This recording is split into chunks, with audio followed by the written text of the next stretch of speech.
off. Again, That's they good. keep bleeding that man advantage off very small errors. Chubby Cattle, the best one? Don't lie. Small errors will not always cost you. Spring but Mountain up is so against the worth the likes of 10-minute Vitality Uber. and Bro, current people form, have no idea. It's actually crazy. doesn't feel to me. I think the like they're Michelin coming into stars this are coming series back too rough. to Vegas. It's that or that's the rumor anyway. And I am kind of curious to see if any places on Spring Mountain sneak in there with like a 1. Convincing buy, but enough here on Inferno. An op isn't necessary for the T side. My girlfriend says, thank you, Flom, when we have sex. Brother in Christ, we know you don't have sex. Calm down. Or your girlfriend. Relax. Steam profile pictures do not count, guys. Just because they're animated doesn't mean it counts.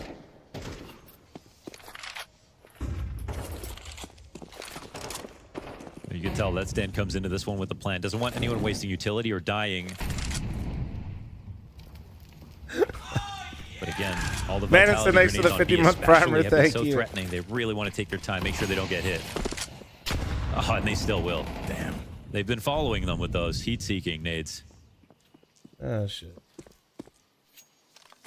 Put a little extra top spin on them. It's been a masterclass of utility here for Vitality.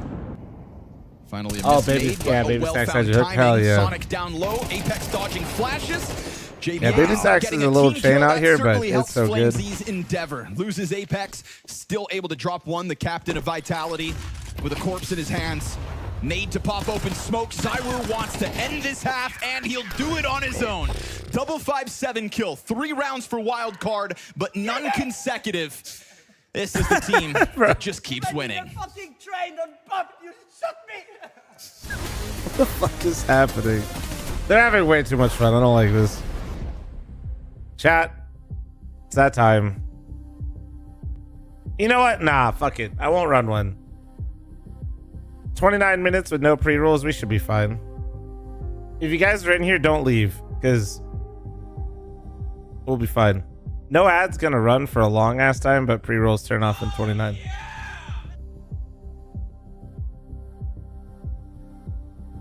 Somebody said, Flum, I'm genuinely asking, you think the food is that much better off the strip? I really stayed on the strip last time, so might have to take a trip elsewhere.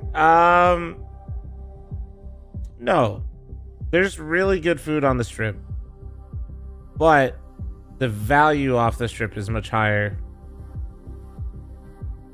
And just like the Spring Mountain places have to be a lot better on average than the ones on the strip, right? Like they just have like foot traffic. So to find a good restaurant on the strip, like that feels like it's worth it for you paying the premium, is a little bit harder, if that makes sense.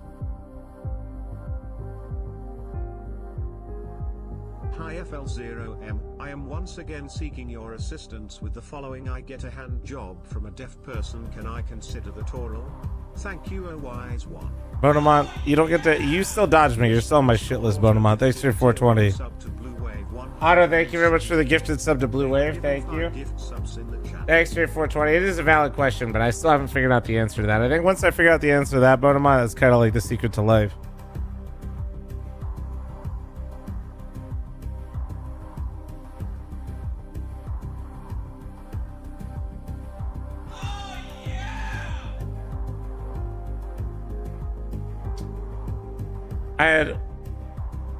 Hell yeah, Epsilon, I just read your message, by the way.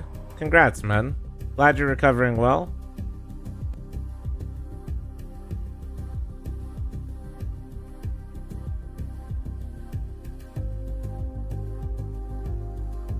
Honestly, Bodemite, you taking good care of yourself is a damn shame. Big love, thanks for 57.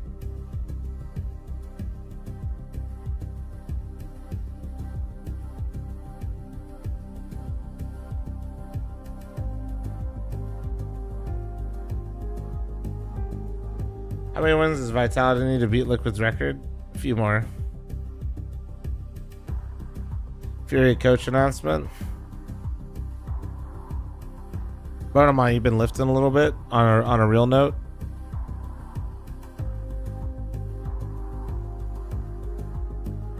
Don't lie to me either.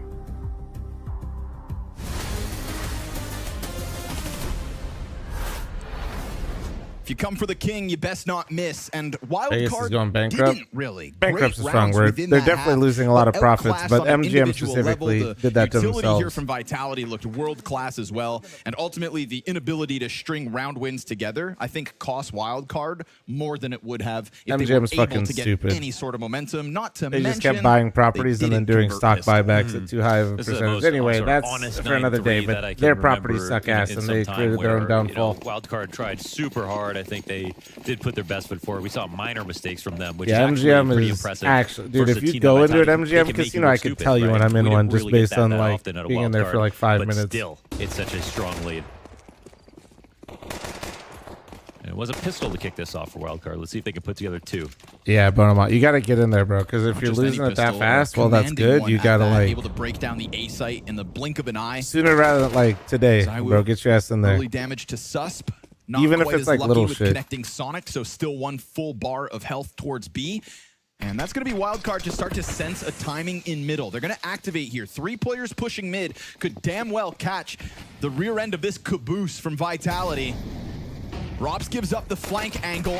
Flamesy gets killed on site. Great hold originally from the site defense. Fast I'm not talking about the MGM property. I'm talking about all the properties that they own. Oh, damn, man. Ends it. Fuck, Double digits dude. Vitality.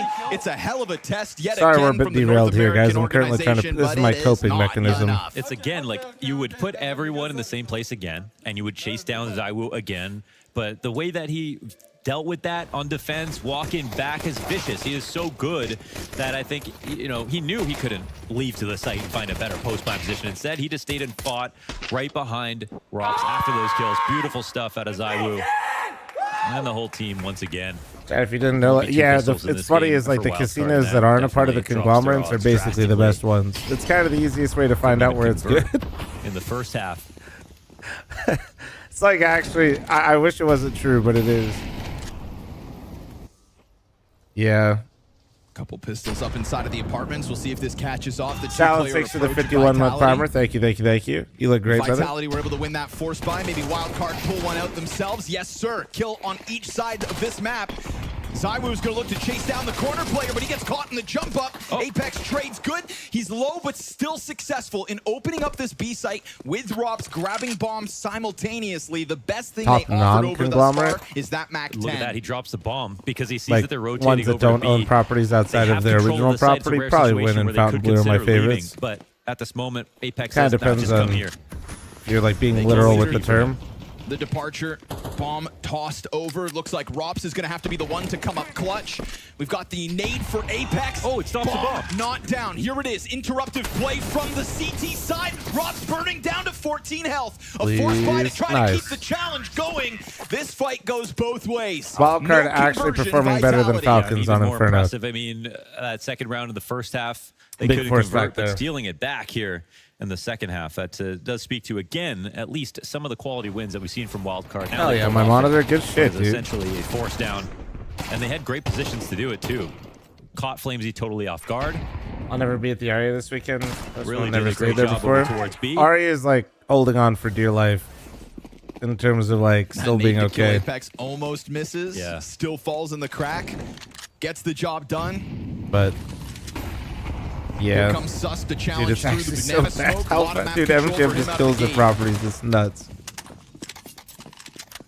One thing They like I'm not buy shit surprised out to and then see they is the just Wildcard fucking suck utility the looking soul out good that from their thing. side here on CT. Crazy. The side John they're Law, looking thanks for the forward to. 22-month resub. Thank you. Yeah, it feels like good util is a Stanislaw must-have. If your nades aren't it, That's Hotel on the Strip now. he's not having that. I think it does matter what you like. But I like to, like Sands, for really pushed a example, lot owns a of map bunch, but control, though, actually your Venetian Wildcard. and Palazzo go crazy At hard. least spotting from Arch. Doesn't seem like there will be a smoke on Arch either, so Stan can sit and wait. And Mauling to middle shows Vitality. Don't say it to that Cosmo. They can't just go Cosmo's into a poo full now. Exact. Telling you. Wildcard are going to be looking around. Cosmo was it, Wow, was search down popping. mid. Dude, This is MGM awkward ruined them. because the bomb's I'll go there. already crossed the halls? Yes. Yeah, yes, it it has. did. He only sees Flamesy out there. And Rops is also ahead of the bomb carrier, but he gets killed chasing the Aria's fallback. still alright, but I would definitely say Venetian plots are a good value. Win Encore. But Win Encore is so fucking expensive. And Nori and I love all the restaurants. Not all, but a lot of the restaurants in Fontainebleau. To go for the double CT hold. Incendiary down at 20 seconds. It's going to be a little bit of timing. Sonic, no way. Okay. Double headshot lineup. Hold on, guys. Hold on. Hold on. Vitality, you think, but a bomb plant could chill, still make chill, things interesting. Guys, Just like don't. that Tech 9 kill does. Mezzi connects with one. Both him and Apex softened up somewhat. They phase the smoke at the perfect time. Okay, second for Mezzi. There's a couple more players approaching. Oh, it's a quad. Mezzi on for the ace. Vitality take it. That crown, well polished, and that sword, so sharp. Wow, with the Tech 9, the timing as he phased the smoke to call in his teammate perfectly as Wildcard think they have 2 extra seconds to take back Map Patrol.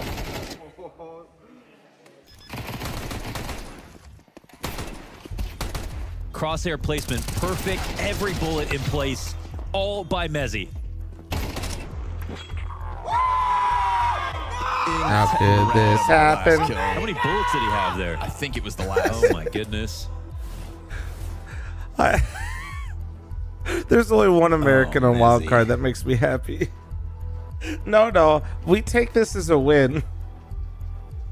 Just to reiterate, I claim them as an NA team, but to specifically say America is hilarious to me. It's been a perfect sort of chemistry, I think, on this roster with this last move for everybody.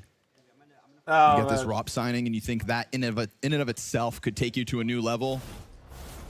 Oh yeah, Santa's Canada man, bro. There's no way you forgot Santa's Canadian. You see that man's mustache and hair right now, and I swear he got more Canadian in his interviews. Blow off of that one. We'll have the M4 here for JBA. No, we take that as a win. 7s for most of the rest. Guys, look. Apex saw us. We've been seen. Guys, we exist. Talk about disheartening. That was in the best position so far in a winning position at a wild card. Pulse Pop, no one in Big Pit, no one in Little either. Jaba's one M4. That was the gun they were banking on. He's trying to step it up after a tough go of it on this map. No triple. Actually, finally, did hella they get damage to Apex there. Bomb's gonna go plant deep. 5-7s encroach. Like I always say, JK, I mean, Sonic has quite literally lived and played in North America for like 5 years at least. It might be longer. I think it is longer. I think it's like 6. And not looking to overextend into that fight, comes to play with his teammates, connects onto the second. Last player's position confirmed, and Vitality's 12th round. This is the first match I started watching so far. No, I've been live 7 hours. 20-7. A class performance with an ace in here. I was trying to wake up today for the games. I planned on hoping to sleep through a little bit of the first game and wake up at 3 a.m. to be responsible and make sure I'm getting sleep and ease into the schedule. So I set my alarm for 3. The game started at 2 a.m. my time. Don't worry, I woke up at midnight. So we're all good to go here. I'm having a good time. I don't envy the job of the analysts coming into this series, because if that was the one thing we were I'm like, dude, I'll just like, I won't wake up right at 1 to get ready for the games at 2. I was like, I'll ease into the schedule, dude. I'll just miss a little bit of the first best of 3. Wildcard's sake that they're going to catch them. I'm going to be smart. Day, but nope. Again, I was just fucked. Feeling of winning. I don't think you get sick of it. Yeah. They have entered into the labyrinth of power, and they are just eternally hungry at the moment. I don't think can ever be satiated. They're grasping at straws to find ways in which they'll be mentally weak, so we can't find gameplay reasons. Nah, I do want to try to get a nap today, because we do have like a match. I don't want to troll. It just sucks when you're like trying to make like good choices. Like I know fucking on my schedule is like, yeah, basically I'm trying to make sure I get as much sleep as I can and respect the sleep schedule, but my body's just like, we're good. Here's 100 damage for your 1 kill. Every time. Not to mention JBA softened up to half health as well, so these pistol players not made to feel comfortable, but still successful in that wide apartment the swing. Flamingo? You've got Rops down, Good his question. gun in your hand, a lineup towards the players I've on only walked mid. through the Flamingo, Jaba could but catch them off. too much Good cigarette timing for on me, his man. headshot, more bodies to come at him. This double lineup. Ooh, too let's easy. go. And the 5-7s keep on giving. Damn, nice. Shoot him up. Great round out of Jaba there. Stanislaw as well. Peeking into Rops, showing his shoulder on top of that, and Rops, of all people, holding an angle. I don't think there's anybody that you trust more. Takes a bullet to the head right away. American player.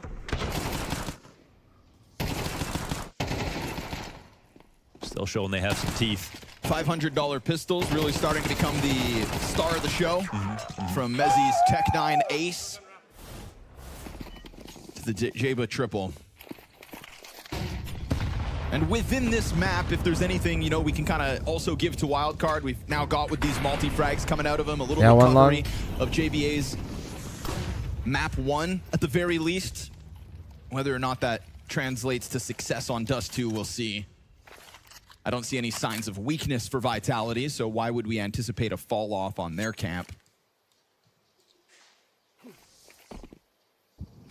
Supposed to all boil down to them having a rough map 1. Insta-kill from Susp looks real good to hold back this attack, but he gives up the angle. As the Sonic on the fallback, still able to interrupt it though, the re-engagement with the flashes to support it, holds ZywOo back from a multi-kill so far. Bomb on his back, frag opens up smoke, and he's very wary of that rotate on the cross. But also knows damn well Sonic's back there somewhere. Oranges or new box. He swings, kills ZywOo, and then Rops found out in the open. Finally, we get consecutive round wins out of Wildcard. Love to see Wildcard make Land the some kind of Mandex with comeback 18-month here. We've got reset, two thank you. force down rounds, another win the anti-eco. Rounds in succession is there's a few markers here that are good for them. Of course, in the first half, they couldn't get those rounds in a row. No, that was no, a big Reese, he's one. not. But I think now they have the most distinct advantage economically that we've seen from them in any given round with this streak. And yeah, that'll be a virtually full save here for Vitality. It's the only round where I felt like Vitality he was or a like stand-in, will not but win. yeah, he's no Every other longer. He one just with literally stood in upgraded for one guns, event. pistols and whatever. I thought they'll probably still pull this off somehow. Yeah, he's no longer playing well, football. I take it all back. What is that? 180. Oh, reopened. And there it goes. This Well, is a given. This is a gimme round here. There are no givens What versus was Vitality that launders. shot? Nope, they don't exist. No freebies. You put Rops into a pit with an AK. You think you've still got a chance? Maybe you do. Sus, well-timed headshot, doubles down to yet another. Mezzi on the site swings out. We've got a burning Apex on 36 health. I don't know where he's going. He's going for the AK. Just a bit too far away.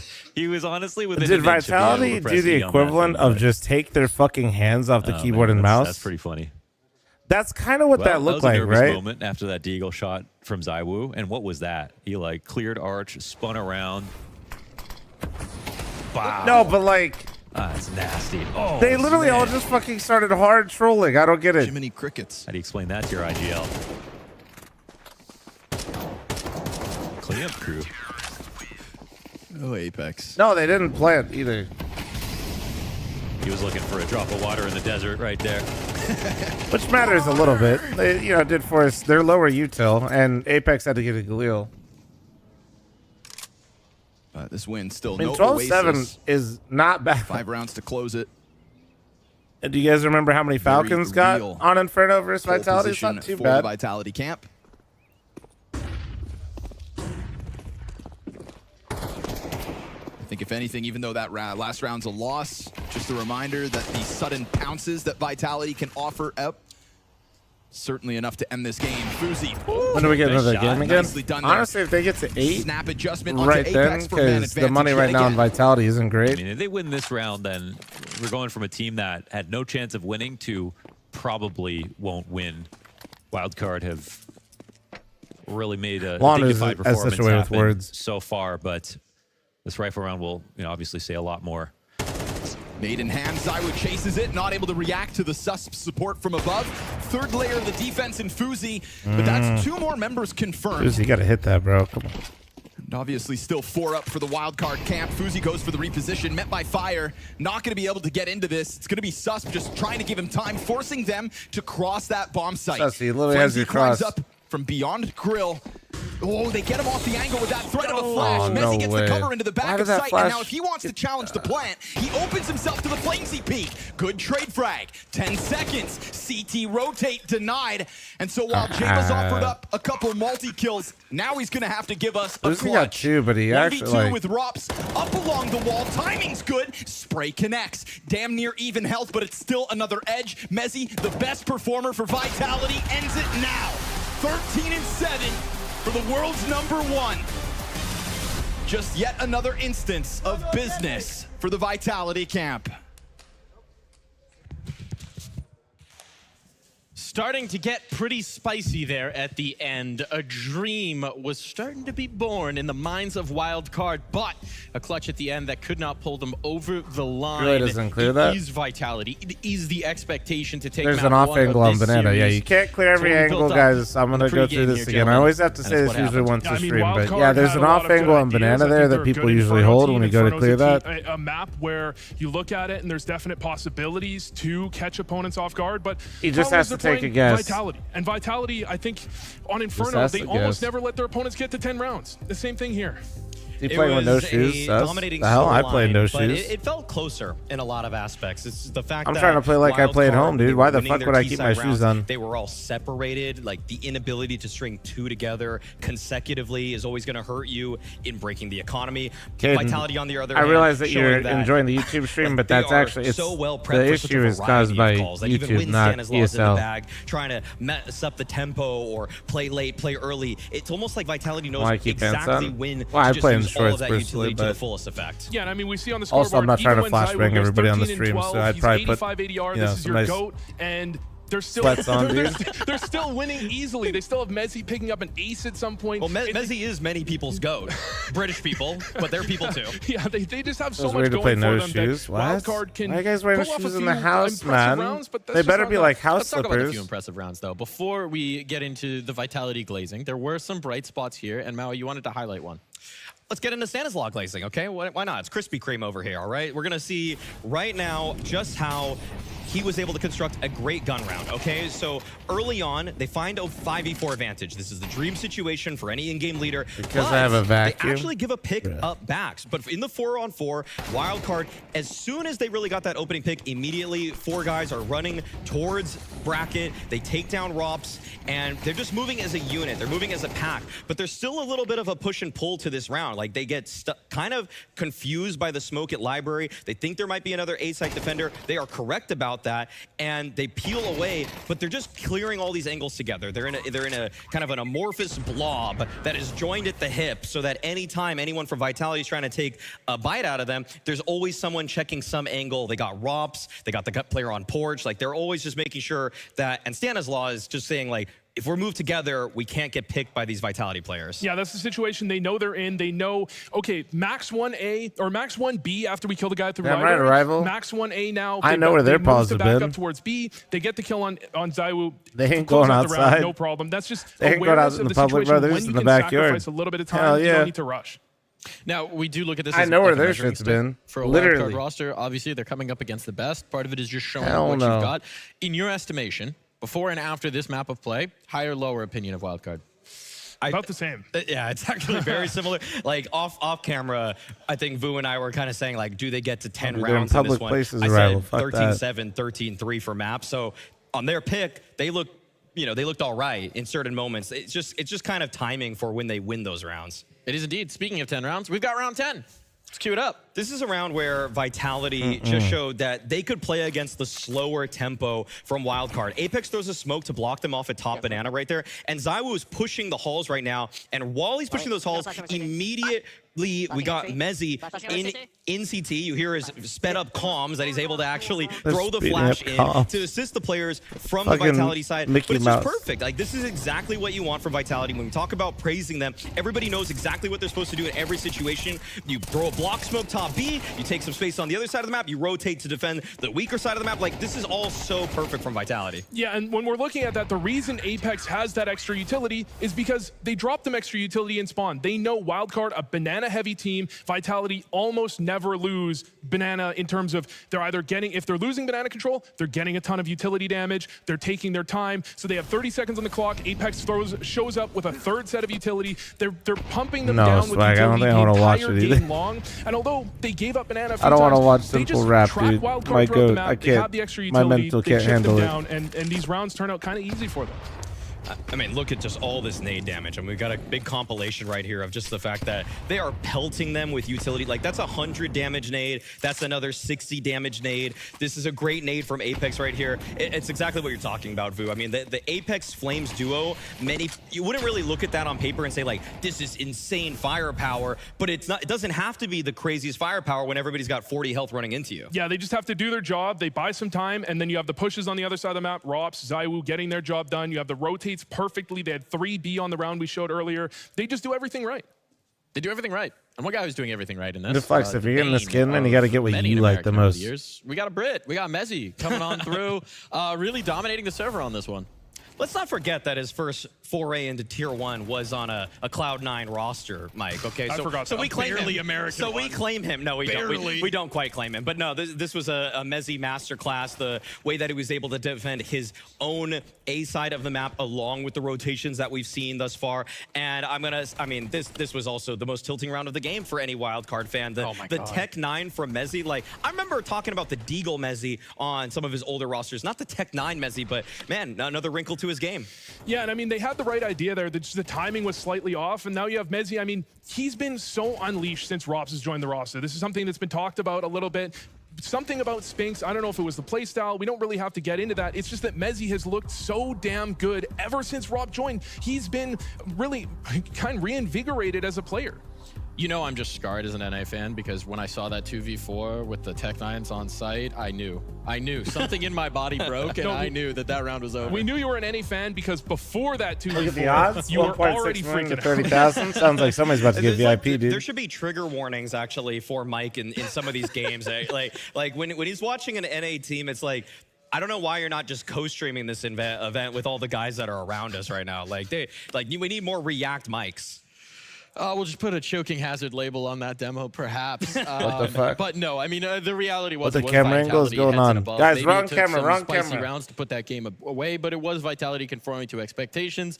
There was the talk, there was the interview saying maybe this is our opportunity, maybe this is our chance, maybe this is where they're jet lagged, maybe this is where they're a little too happy about the gold bars. They're still Vitality. And don't forget, that's not their map pick. That's No, Wildcard's map pick. It's not just their so map we're clear pick. here, Yeah. even though it's their best map. I think there was only one round There's in somebody this at game, the kind of in the middle of caster's the first confused. half, where Vitality kind of messed up a crossfire. Who's- and it was who's- like, ooh, is there whose jet stream am I lag? on? But then they just go on to win the very next round, and it's almost like, did that even happen? So they're still showing elite class in terms of teamwork, in terms of macro understanding, in terms of individuals and their multi-kill potential. I mean, you can poke very few holes in what they're doing right now.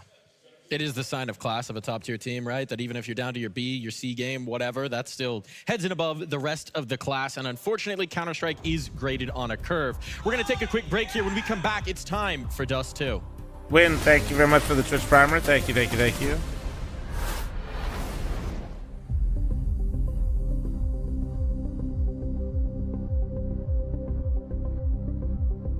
Tarantino behind the camera. Operation Flom.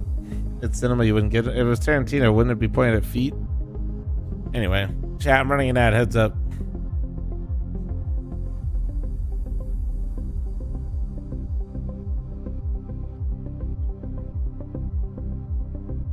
We were getting there. Oh, my bad, my bad. Oh, man. Oh, dude, today's my cardio day. I'm on new program, which means no more shoulder day, and I have a cardio day instead. Why is my trainer like this? Why? Don't go, brother. It's in my garage.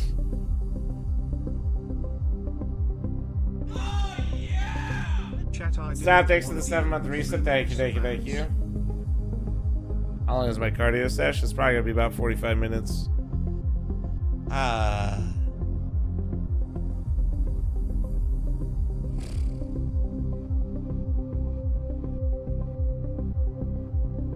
Can't make it to my garage, bro. Sorry.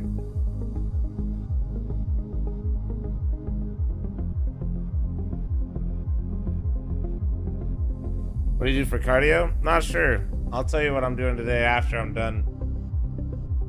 He's only, bro. We've done so much shit because he's been with me for such a long period of time now. It's like, I don't know. I've probably done some of it, some not of it.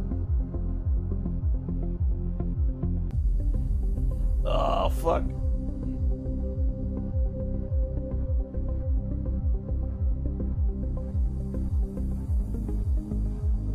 That's what he's supposed to, is a trainer with a real piece of shit. That's what I'm saying. That's what I'm saying.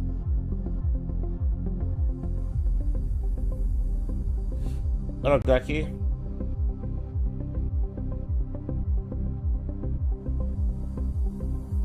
How long you been awake? Since midnight? Unintentionally.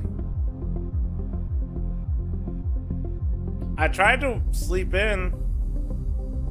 My body's just fucking stupid. How much does dedicated trainer cost? Oh, bro, it varies so much. It varies so much. Like, I've seen people doing like 40 an hour. I've seen people do 200 an hour. It just depends, man. Lick, thank you for the 4-month primer. Thank you, thank you, thank you.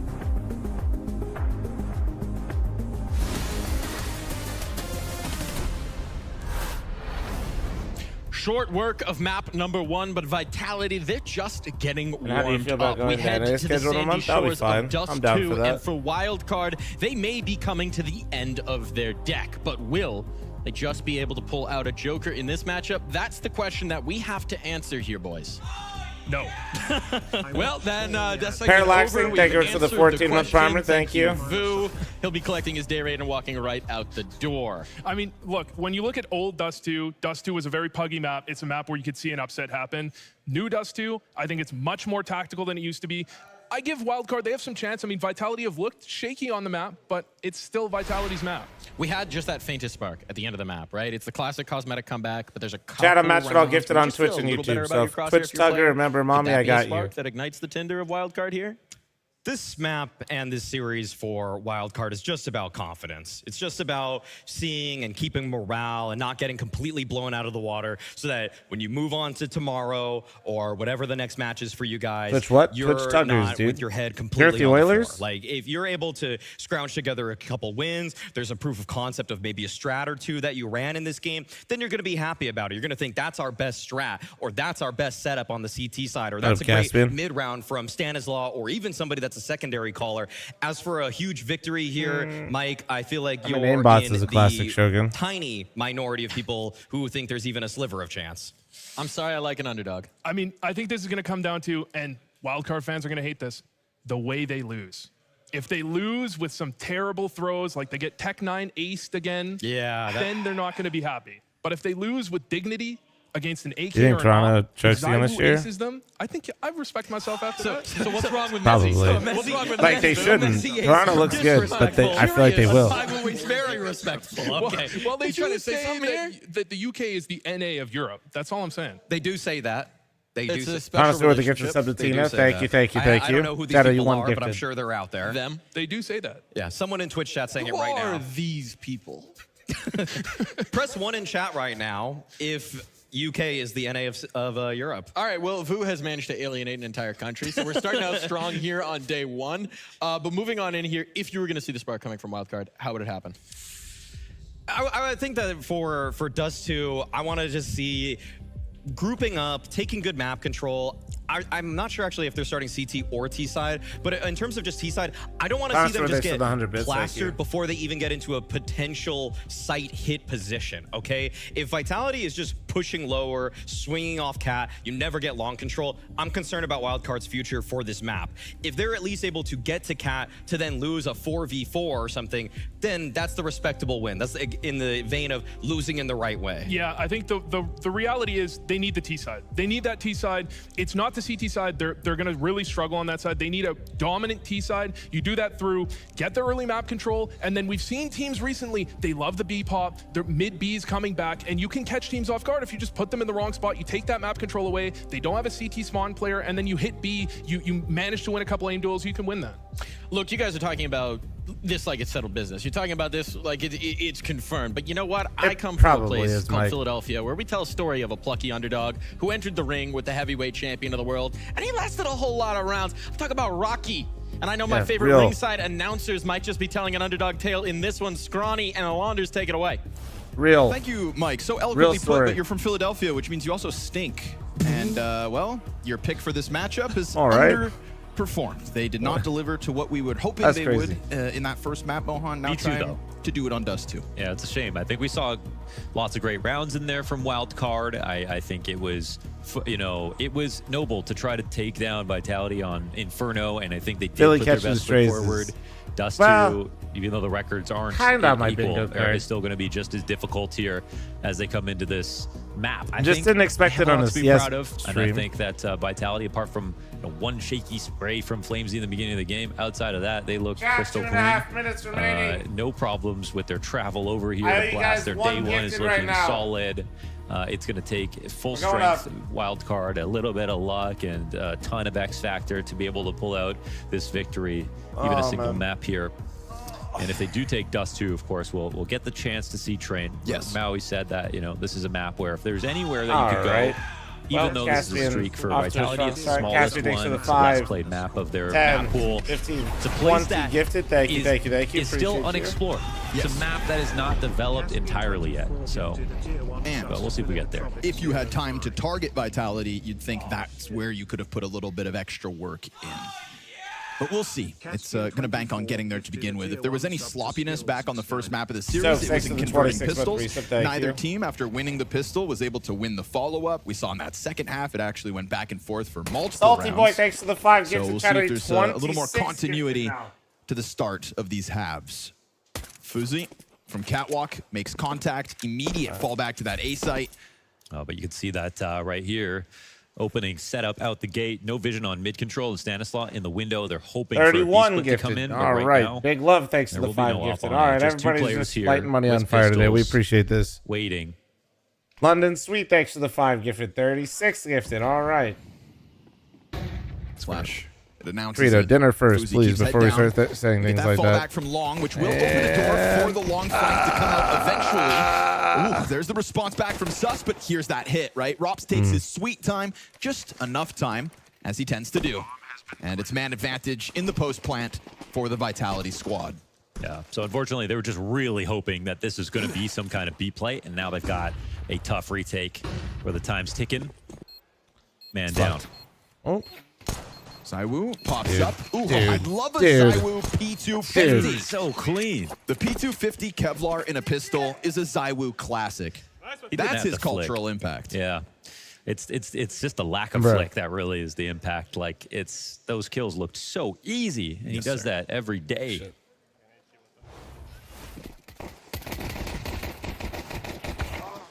Shots. Go. No distractions. Got a clean mind. 4 bullets, 3 headshots. Yeah. Watch, thank you very much for the tier 1 sub. Thank you. Appreciate you. Puts Wildcard's Dust 2 on ice out of the gate. Well, a couple of nades is some guaranteed info here for Vitality, but with mid-smoke, they don't have full vision on the cross. Hot flash? I don't think they're too scared, though. Makes sense to rotate. Only one person getting flash is a bit tough. And it's the CTs to go back to mid, but they're a tempo too slow. Flamesy just keeping himself back from this. Smokes in case. He just has to stay alive on Cat as well. Okay. As his teammates are good enough over on Long.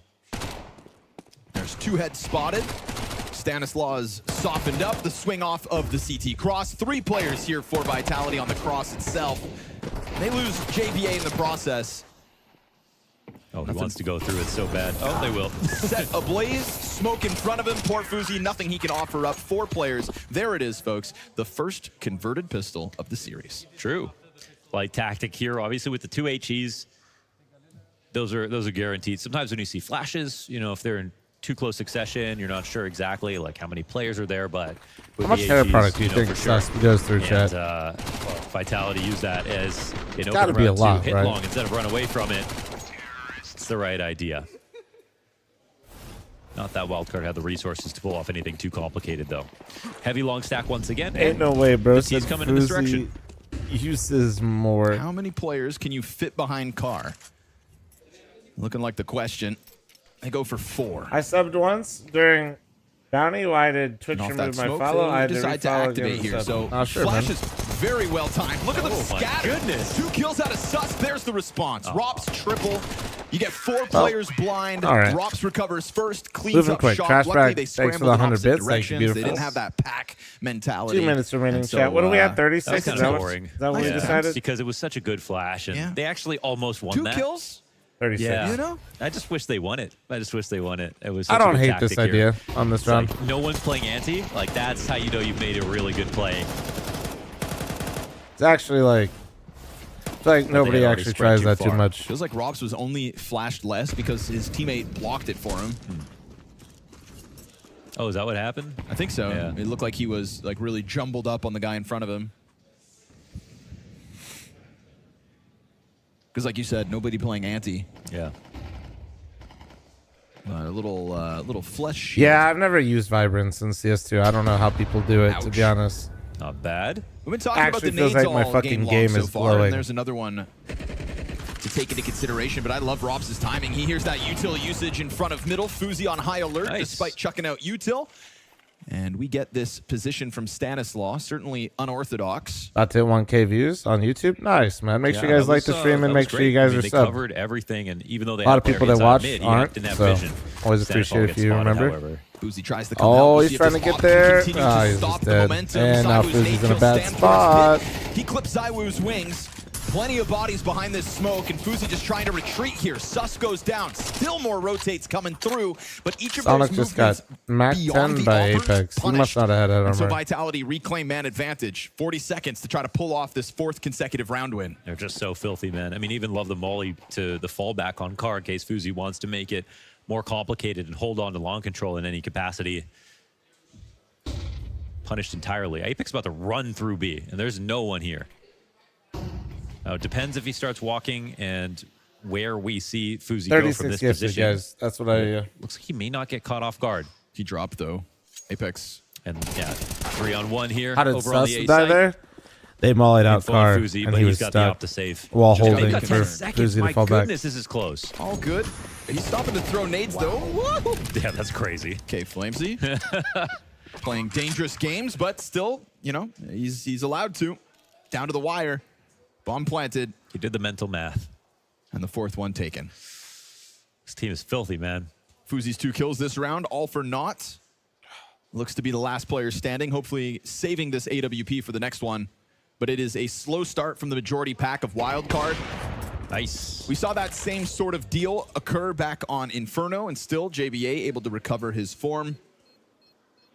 Time will tell, but no op for the save. FaZe goes down 4 rounds straight and a clearing of the Wildcard members. Yeah, everyone goes down with the op. That's a very expensive round lost. Nice reaction. It's actually FaZe who has to adjust, looking over top of the smoke. And again, like the way this play went from pit control with that smoke up, they put so much pressure on the CTs who really wanted to get something back, and FaZe's kills were the only thing.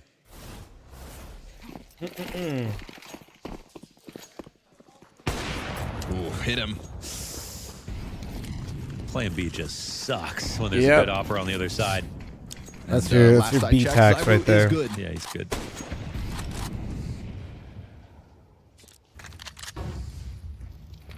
Flamesy ready to go. Pistols await him. And he's not going to dance with the others immediately, not until the support gets It's actually slightly such a mind closer. game when Flash that volley again, comes but out. dodged. And Flamesy Who feasting. gets popped through 2 kills on the cat first? play. Here comes that triple split from Long. Everybody's They trying to are hit the timing versus meticulously each other pulling without flash apart on the cat. wild card. A defense when they don't have guns to play with makes total sense. Apex here to lock in what's left of the round for wild card, and they could damn well be going down with no kills. It is What are the on chances fire we see Vitality 2 of those at full funny things strength happen going on into the Dusty 6th. today? The economy's growing. I'm looking at near What do you guys say? $10,000 for multiple players for the Vitality squad. A T side that looks very unleashed. Nah, man, they're getting faster and faster. They're getting away with everything. I just don't know what's better, man. Their macro or their micro. Fucking A, dude. In I all of these knew it spots, smelled they're like making so Fritos many in good here. What's up, decisions. man? How you doing, Flashes are Munchie? landing in the right positions. They're taking long control at all the opportune moments. So full buy coming back here for Wildcard. Sorry, that was mean. They're going to try to generate an opening kill. They are playing with some aggression, but it's over to B for You Vitality smell like for Cool once. Ranch Doritos. Well, there's a lot of Not resources tied Fritos. up in That's middle, my but these bad. are fast rotations. Cool Ranch goes crazy. So respect the smoke here from Jaba. From the mall zoomies. Wait, how the fuck do you know what the smell is, Kind of. Munchie? Misses his mark. Wait. He loses his teammate. B defense not looking good. Completely bested by one man alone. Yeah. Mezzi comes skating through this bomb site. Rob's Regional already walking manager into things, car. holy We've got the shit. counter flash on the doorway. This is, well, What's up, MB? How you doing, it's a man? stomp. Yeah, I mean, Mezzi, like, he doesn't have the star Michael Scott of power of some of the Zoomies other is players crazy, on this lineup, Munchie. but like with how That's good he's crazy, done, you man. really see his range. The opening, you could see him pulling off some of the best clutches Been for watching Vitality. playoff hockey when I fucking even over the can, course dude. of the last couple of years, he's had some really I big highlights. desperately To need be my honest, Knights in to make closing it moments. past the first round, so I could go to a fucking game, please. Please. This is going to end up being one of those This games game was where what you're badass last supposed to night. I do- know. I was watching it, then I passed the You're fuck threatening out. in the save with 3 players. They're going to keep coming. Mezzi, oh man, 3 kills deep. Flamesy the 4th. Throw out Fuzi's Pop-Tart. Oh, just barely held on to. And that could damn well be all we You think really the see in the Stars close out follow-up. Colorado? Wildcard will have a bit of extra money sitting at What's the $3,500 series at? each to try to supplement this op. But it really boils down to Fuzi Is it being the hero 3-2? to get Wildcards first. Yeah, I mean, they really are playing like old school Dallas? Astralis, but even just a little bit faster, which makes more sense in CS2. But I don't know. I wish I could see the games. Not a player out of It's place. really hard That to is have the an right word opinion for on this. playoff hockey if you're Perfect, not yeah. watching the games. Like,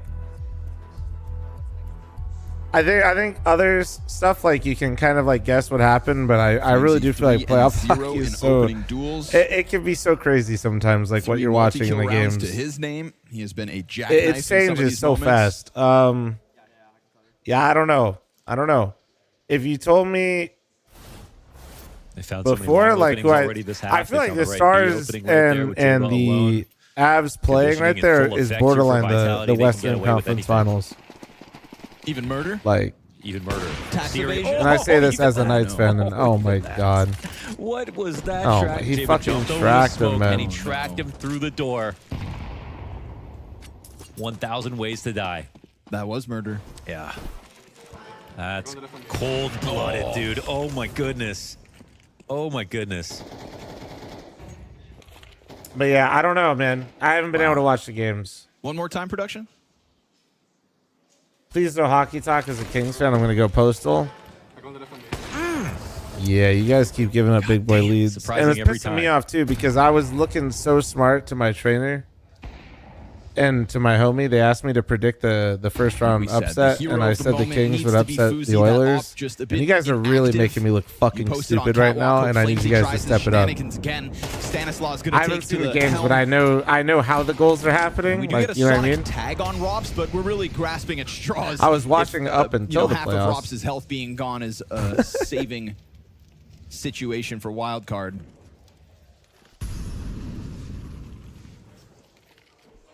Got to pull the rabbit out of the hat here in round 7. I don't think that's an upset, to be honest. For playoff hockey, I Or maybe think the the Hedgehog? Kings beating the Oilers Maybe is the an Hedgehog.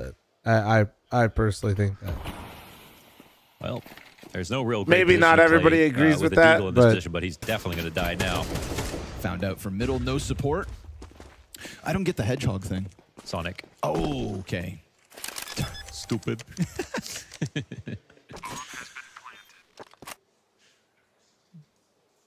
Can you grab those things? Hedgehogs? Yeah. You flip them over first.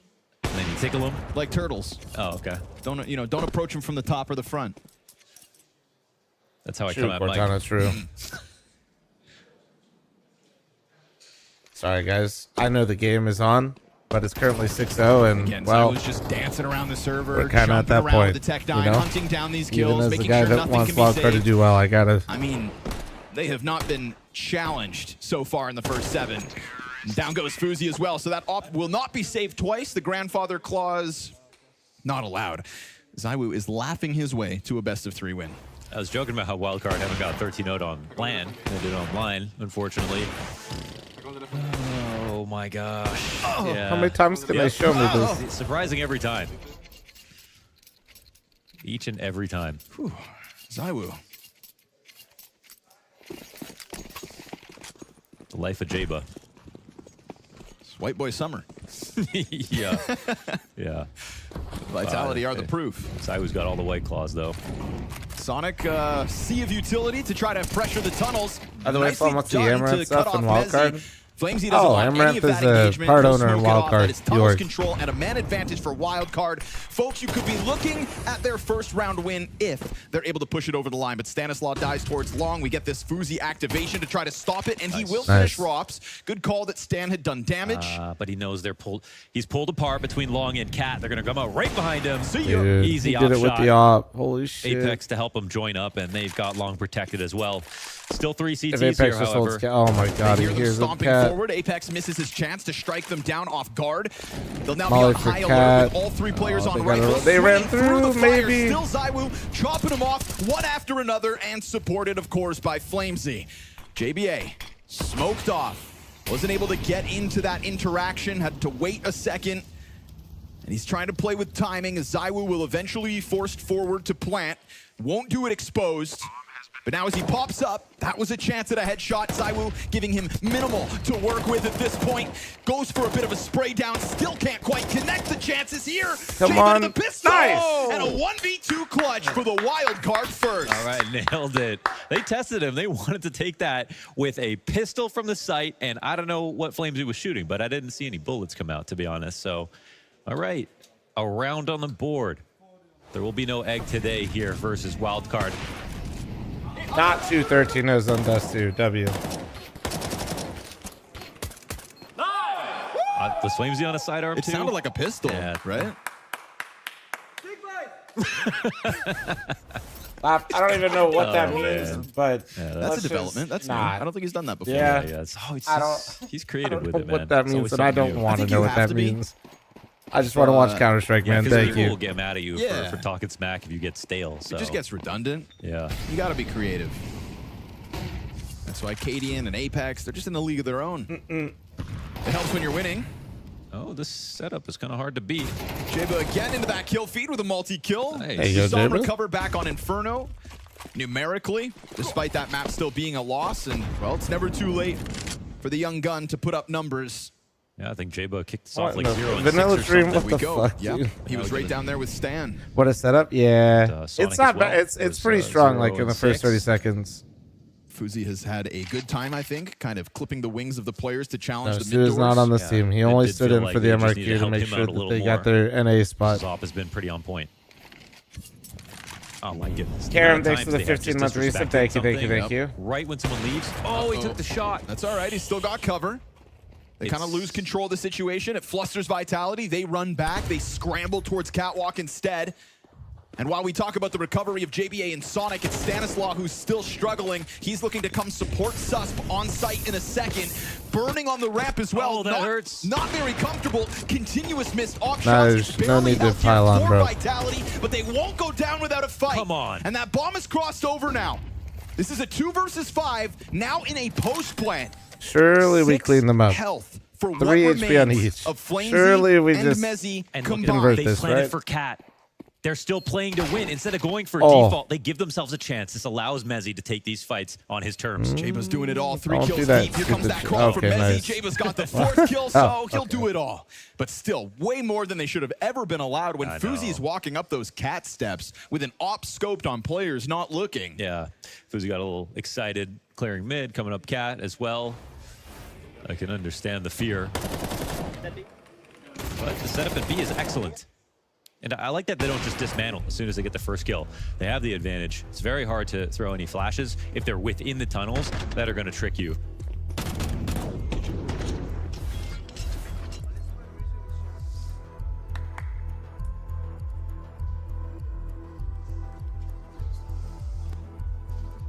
And it'll be Vitality to take a timeout. It's been hard to get those out.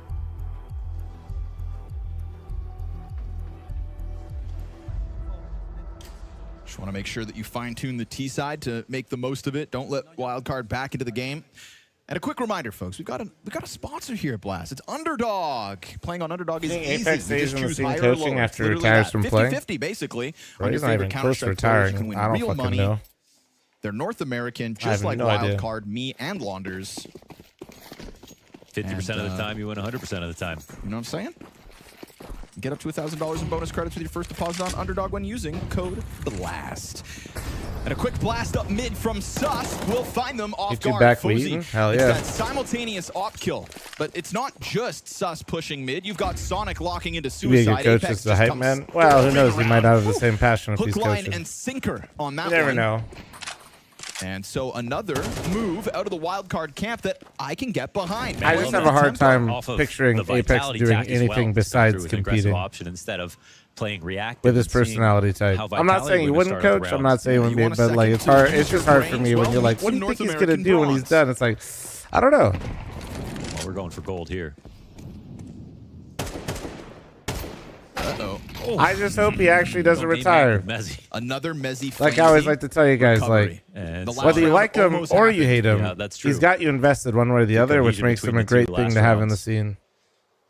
Even though it's still controlled for There will Wildcard definitely in be the a end, I missing mean, they hole made it whenever he's scary, gone. And I think Sonic just peeled back at a playground under the impression maybe that Mezzy was going to go for long or that he was going to get pinched.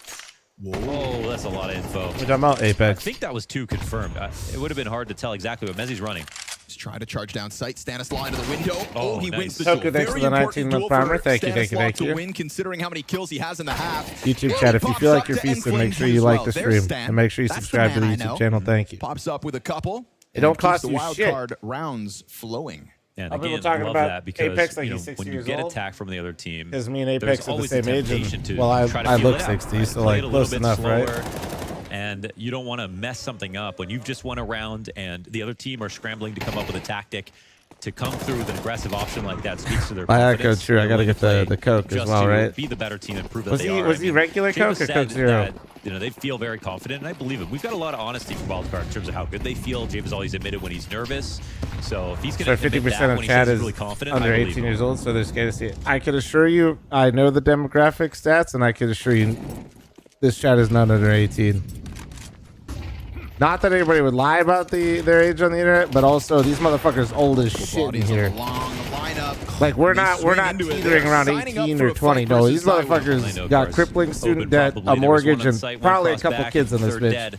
They thought they had a numbers game to play. Instead, we've got a lot of bodies from Vitality to attack this long hold. Susp traded out instantly. Mezzy gets his. We see this scramble into CT, but a good tuck from Apex keeps him out of Sonic's vision. I'm doing physical JBA therapy middle helps for a out, hip. but he Holy loses his shit. support down in spawn, and because they don't know all of the Vitality numbers, they've got to concede this back to winning ways at the tail end of this half. So many teams would have gone slower in that moment. And the approach, Vitality, however, just they have so much confidence teaming over. They crossed long so quickly.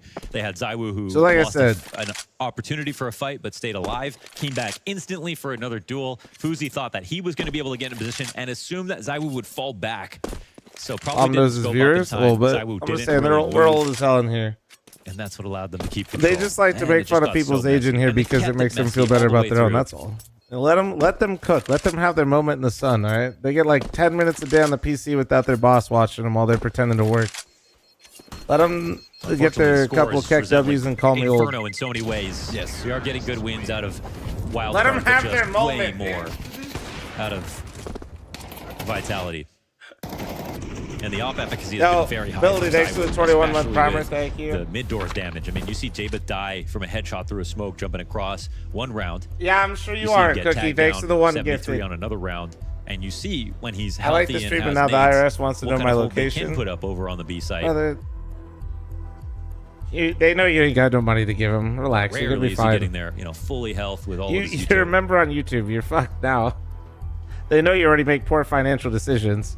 I thought there was a world where if Vitality were going to get off the plane and they be know a you're little not shaky, keeping it. You're that, just there spending could it. still just be like a real overperformance star that steps up in the form of Zywoo, for example. The formula of Vitality. I'm feeling dangerous right now while I'm watching Wildcard get owned, but maybe they'll do the funny. Not the case. Matty B, thanks for the Twitch primer. Everybody putting up both maps back to back at this point. What You've would got you a guess is strong the average pack age of of your players viewers currently? performing. Oh, Gary, no, I don't have to guess. It's like So my chat's like Vitality clearly have not 25 skipped a beat. to like 28. That's like the biggest Zywoo demographic of viewers. Just gonna hold the corner as we get this swing of And then it scales a little bit more to 30s, and then after like 32, it probably falls off and goes back the other way. Yeah. And Zywoo unable to help out. That's a great push from Wildcard. It's a bit of a risk to run that considering the So, like, numbers once you get we've like seen that, from Vitality on long and recent there's still like a rounds. fair amount of young people in here, but They had to try something. listen to So me, they get 32s and young That people, and activity talking about pays off. people in their Sonic fucking won't early have the ult to 20s. hold them back on mid as he has. Oh, so shit. regularly, they're going to try to challenge that B site, and they're going to find it vacant. This is what the internet does to your brain. Walking Dead, thanks for your 4-month primer. Thank you, man. And Susp unable to hit them from the back as they get in. So, I mean, this is it. The last moments of this half, and Vitality put themselves into a post plant. Zywoo knows there could be an op highlight for him here if he plays his cards That's what I right. wanted, and y'all some old A lot of motherfuckers. very Take desperate notes, players young probably gun. low on util. There's And a he's lot on of big knowledge box in with here. the A op, patrolling lot of between mistakes angles. in this chat to learn Comes from. out from Wildcard, one remains. Java, instant headshot onto Keep the that upper. note Flamesy close. from Car, not able to get the second, but Apex will surely deliver. You've got that Fuzi op now on the prowl, knows he was out in the sight. Fuzi still just flirting with the windowsill, commits to the drop down. Audio for Apex, he strikes. While the Iron's hot, 4 kills to the captain of Vitality, keeping it cool with the 9-3 lead. Hold on. Alright, hold on, chat. Don't move. I'm running the ad, but 36 of you are going to get ad block. Give me a sec. FL0M, you keep me young, brother. Gary, thanks for the 17-month primer. Thank you. We're all young, dude.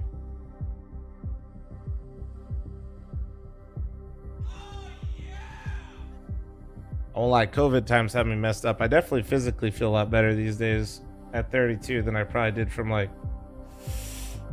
20, probably like 28, 29, 30 in there. I'm doing 10 at a time because I like the animation. I'm not going to lie to you.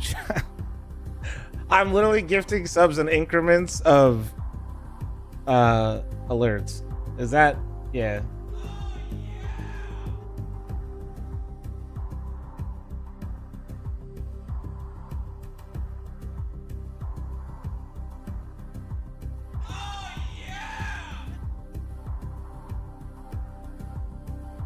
We lose Pone to Tarkov? Maybe.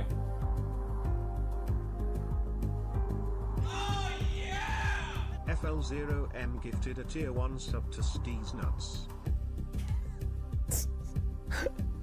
Me just seeing someone's message and gifted him a sub, not realizing their name is Steez Nuts.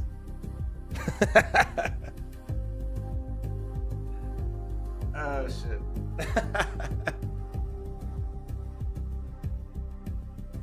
You try a marathon? I could try it, but I got so much shit going on already between these co-streams and my own shit with Mythic. I don't think I'll have time really. I'll just be real. It's not that I dislike extraction shooters. It's that extraction shooters are like the RPG of, I don't want to say FPS necessarily because I have to be first person, but like of shooters. And like, I'd rather step out of that realm if I'm gonna like go down that way. Okay, Caspian just went fucking crazy again, bro. What the fuck, man? Casper, hold on, Casper, thanks for your 361 super chat, aka 5 Canadian. And he said, hey Flum, did you know you can link your Amazon Prime account to your Twitch and sub to your favorite streamer for free? Kind of crazy, but we take it. This dude literally gives me money every day in YouTube chat to tell me about Prime. Caspian, thank you much for the 5, 10, 15, 20 fucking gifted. Thank you, dude. You're beautiful. You're beautiful.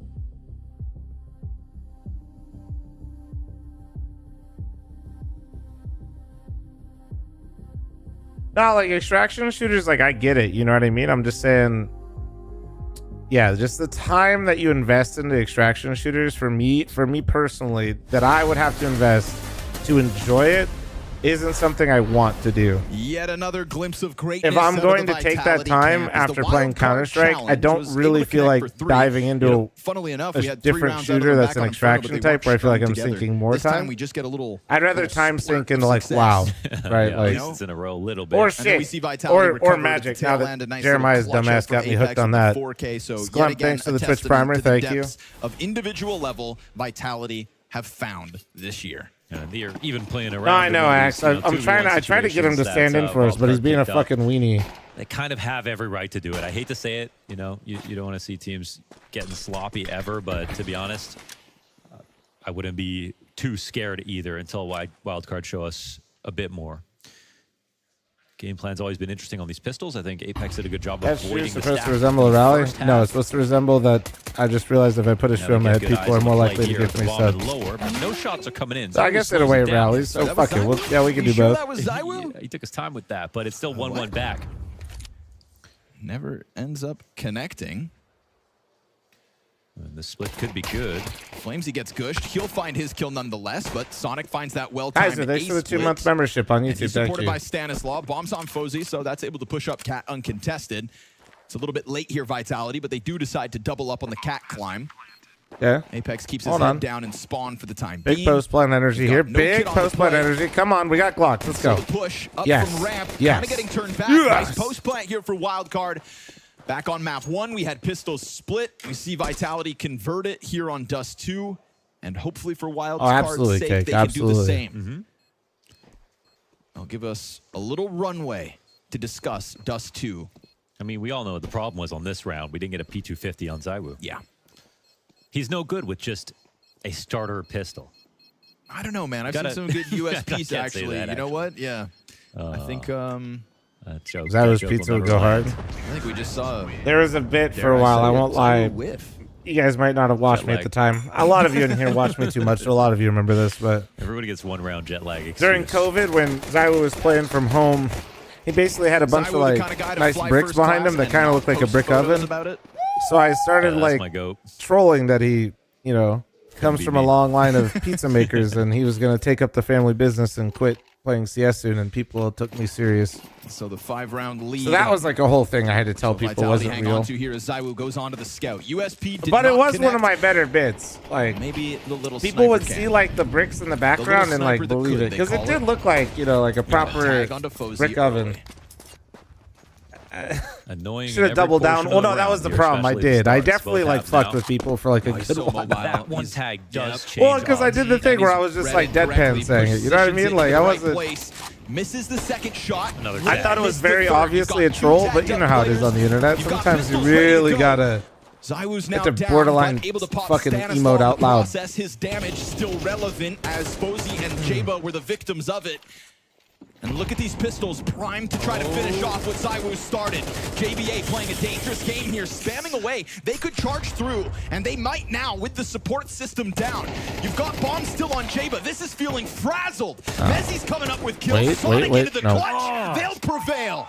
Forced by Second round success Vitality, off man. of Zywoo. What's a They good caught so catchy many saying? glimpses of the player on elbow all Also, over the Casper, corner I of just want to smoke, say but again, Zywoo's thank you, damage you throughout fucking that round, a psycho. headshot Appreciate you. to complete his impact. And Like, then what's a it was good too easy second for round the rest saying of for the Vitality pistols since they win roaming so many around. of them? Really It's scary not just moment here reverse for wildcard. They know they could have had that under control. They just have needed like one they more actually kill, have so like they the got highest focused win rate back into on the CT second spawn, round. but they couldn't find it.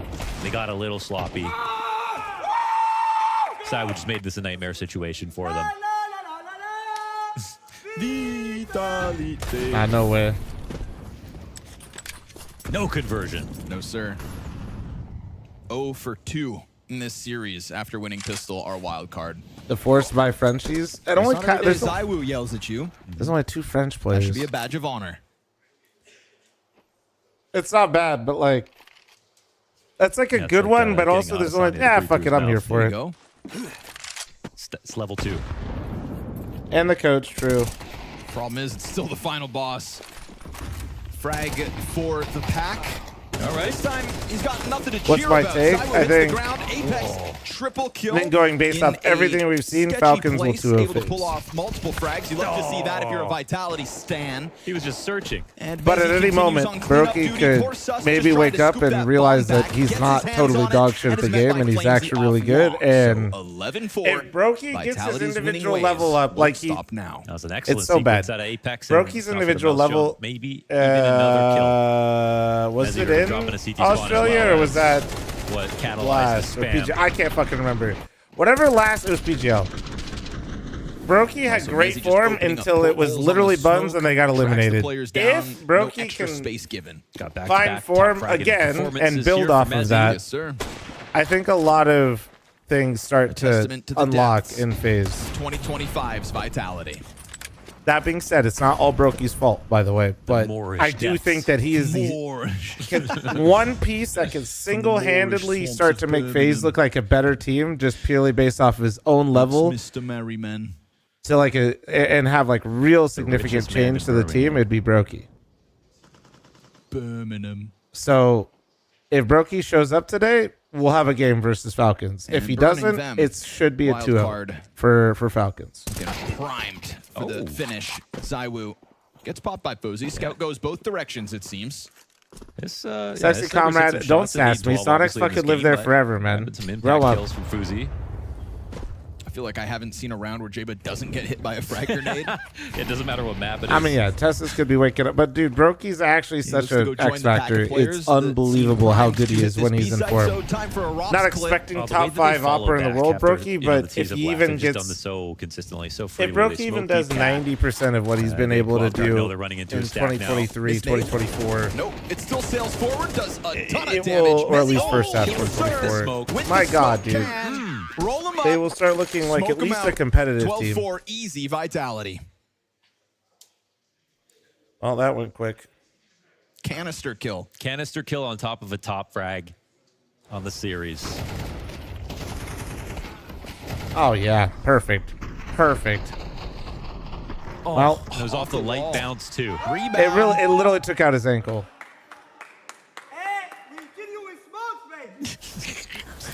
He won't miss a chance. He always finds the angle. How do you want to die?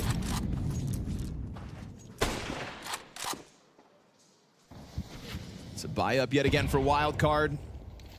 A T-side that has only delivered a pistol win, and a conversion Sleepy, what from in that the pistol fucking could have chat given them more GPT runway. did you just make? But it still has just felt inevitable all series long.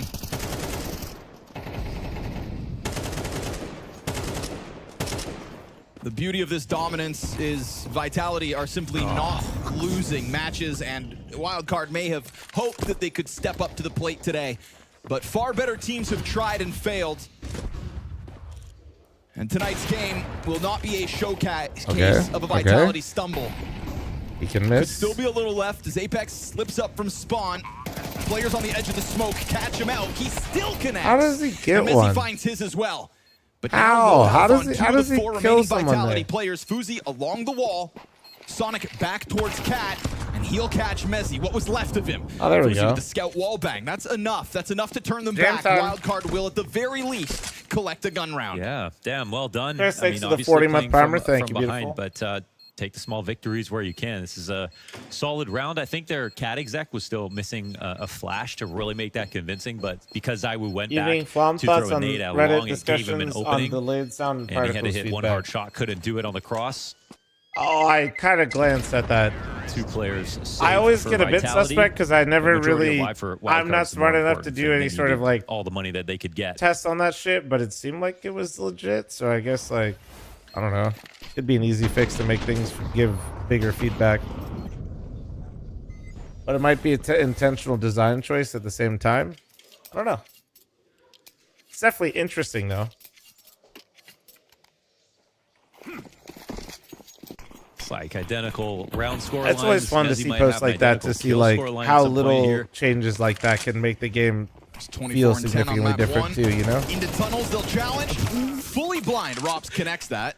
Good on FaZe to connect the second, and Jaba catching ZywOo just sat out on a silver not bad. platter. A real chance now for Wildcard. Chad, all I'm going to say is please read the copy pasta and please remember the age demographic. I told you that's majority in here. Still something finding a way to pull that spray together completely blind is impressive. There won't be a B play here. Vitality will be in their final resting spot, it looks like. Why did I get moved? Why did I have a pay to win chat? You have to sub to me to put long messages. But this one does not look likely. They're not even going to give it a test. Stan forever cautious and should be. We'll find a site. I tried to workshop map even with the effects added on my potato PC and it felt better. Well, I'm sure it does. That's what I'm saying. It's so interesting to see posts like that from, like, just like small details make such a difference, you know? The green box, the same times they took lower control. But then on the other hand, I think, like, was that an intentional choice? Because sometimes I think it is, and sometimes I just think it's like, you know, just happens. Flashes as they approach lower, obviously.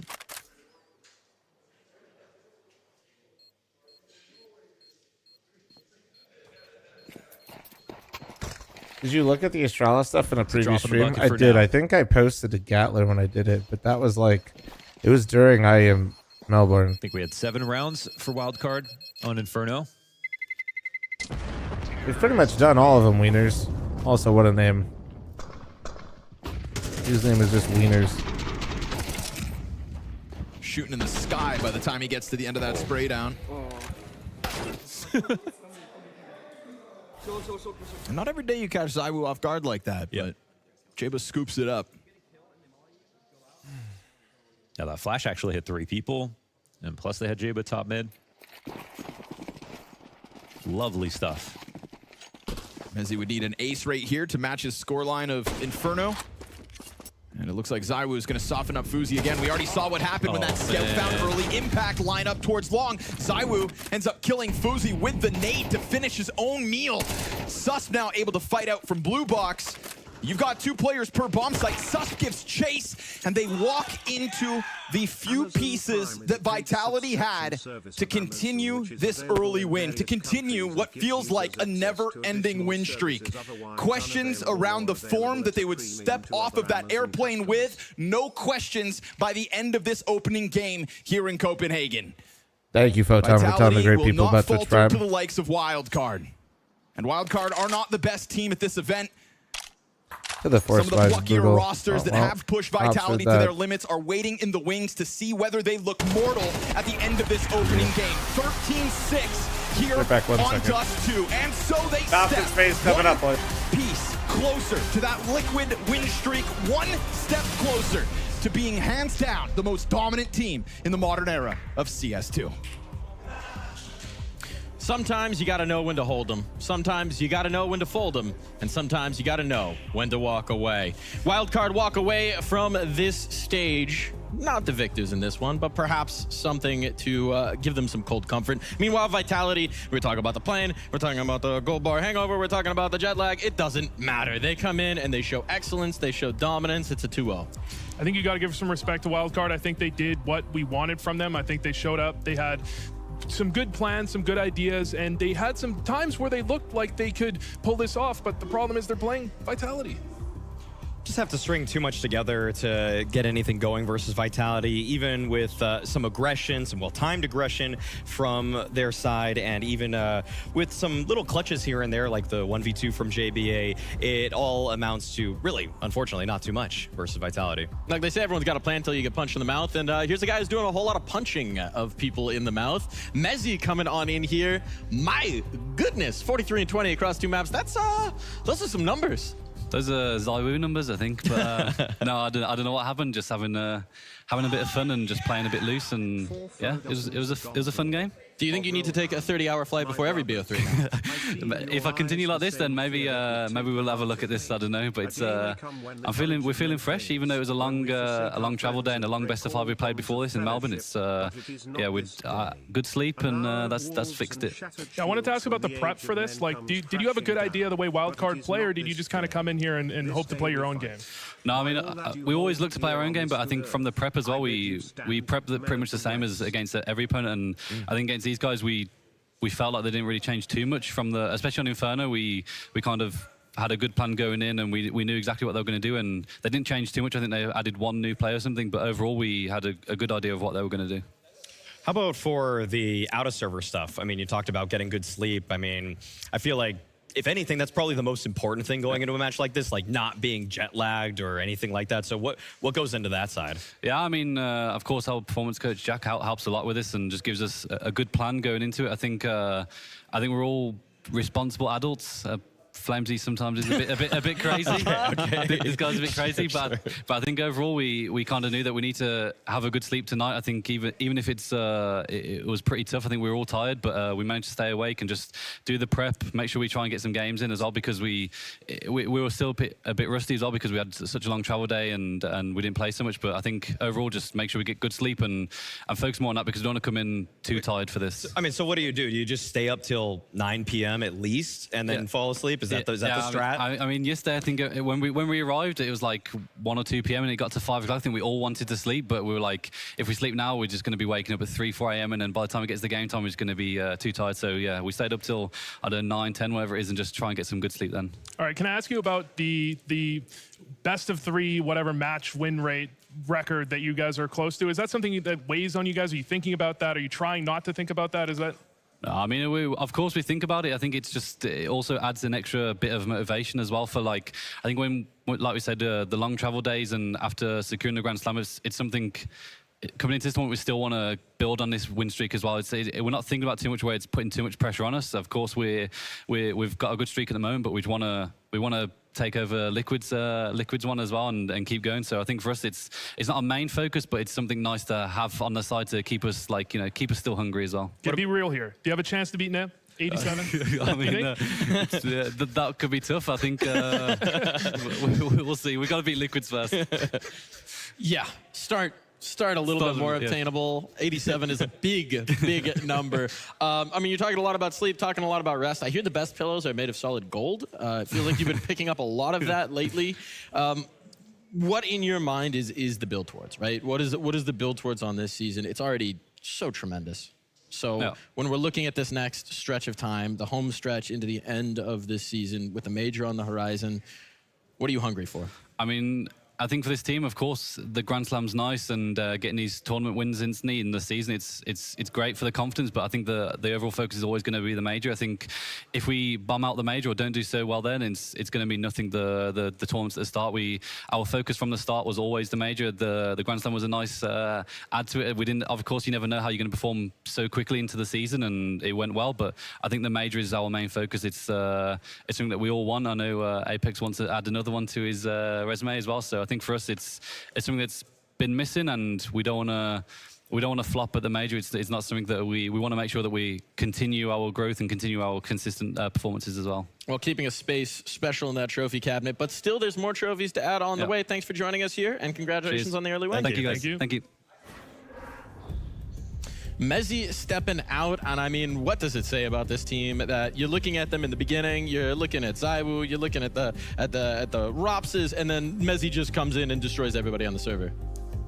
I mean, that was a standout game for Mezzi, obviously. It was, yeah, so I feel like there's tons of praise to heap at him, which we will later. And one of the guys on that server, we got Susp joining us. Susp, how do you feel about Mezzi now? I mean, he fucked us really bad. he played really fucking well. I gotta give it to him. You were talking to me last night. You were walking away. I said, you feeling ready for this game? And you said you were going to, what was that? Nothing. Just inside jokes. Inside jokes. Yeah. Inside jokes. I mean, look, it's a tough one here, but it's been a good season for you guys at times. There's some bright spots. There's some hope. There's some events on the horizon. You've got that major coming up. You've still got games going on here. What is the expectation? What is the optimism for you? I mean, we're looking to play Pain tomorrow. Of course, winning that and winning like 2 more matches here, building some confidence for the major would be really great for the team. I feel like we ended 2024 really good with the major and everything, but we have been losing like very close matches and never really getting started to do like a good run, which we need. Like we need to get in this little flow state where you just beat everyone. Every round is going your way. Thank you. And it didn't really happen for us 2025. Yeah, can I ask you about, you're on Inferno, you're playing Vitality. You have a decent idea, I guess, of how they play, but you guys couldn't get anything going on your T side. Like, were you expecting the way they were playing? Were they catching you off guard with that utility? A little bit, yeah. We kind of knew that they didn't fight for Banana and used a lot of utility early, more late game. We had an idea of it, but I didn't expect them to do like 4 H's every round in my ass. Yeah. Okay, actually, I guess maybe on like a lightly brighter note, you guys have qualified for the major. I'm kind of curious about your perspective on like Metasport doing well themselves, just because that's kind of where you came from. I don't know if you're like looking at them pretty often or what your relationship still is, because I'm sure you know a lot of those. I mean, one of them is your brother, right? Yeah, so, there's my twin brother. Yeah. So I'm sure you're still looking at them too. Like, how does it feel with you guys both succeeding in your own rights? I mean, like meeting my brother at the major, it will be really fun. Like, of course, he's my twin brother. I grew up with him. And I'm really happy they qualified for the major. They didn't have the best season, I would say. So, of course, this is helping them a lot. Confidence-wise, everything. Cool. Well, thank you for joining us, man. Thanks. Tough first day, but we knew it would be. Yeah. More to get done tomorrow. Yeah. Thank you, boys. Thank you. Thanks. Thank you. Thank you. Good luck. Always good to get a chat and Morpheus, thank you again frank, for the 5, man. earnest chat, shall we say, about the presence of HEs and where they might have found themselves. Oh, it's always tough when you've lost a game, so just taking it on the chin as Susp has is going to be good for it being a learning experience. That's obviously, you can't play a tougher opponent. FaZe, so Falcons, coming into an ladies and environment gentlemen, like this, you guys ready? not only is it a stage you're not used to, because most of their games are, I mean, they do play some LAN, but some of it's online. Smoke garage but this or is smoke just cross the to biggest red? trial by fire you could possibly have. Yeah, I think you learned the most from losses. This is a loss where they didn't just get completely rolled over. It's not like a 13-0, 13-1 where you go, we just weren't in that game. I think they had something in that game. They had some ability to get something done, and they actually can learn, well, this is what happens when they toss a whole bunch of nades late round. How can we deal with that? Need a haircut, you bum? Sometimes you're getting a warm-up match, and sometimes you're getting thrown into the ring with somebody who wants to tear your absolute face off. And so their faces were torn. There were some other matches today. Let's take a look at what we've had so far as we're coming into our final BO3 of the day. We're wrapping things up here. Results as expected to this point. Could that change?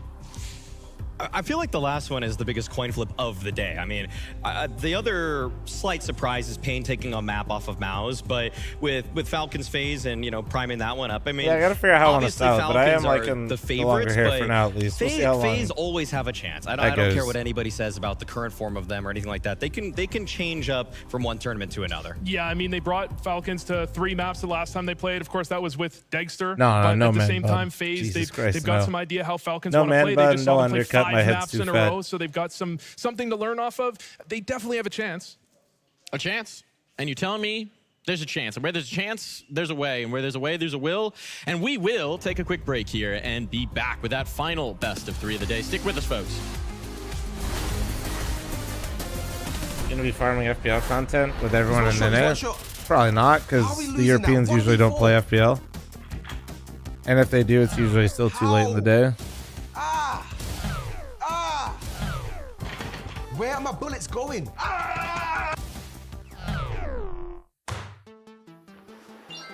Well. Looks like another Well. Let me get a drink. crappy chair. If you're like this guy, Watch this riveting ad real performance quick isn't while I your get a drink. problem. Your chair is. How are you in my... Shh. See, here at Blacklight, we know what the key to victory is. It's comfort. And you're looking at it.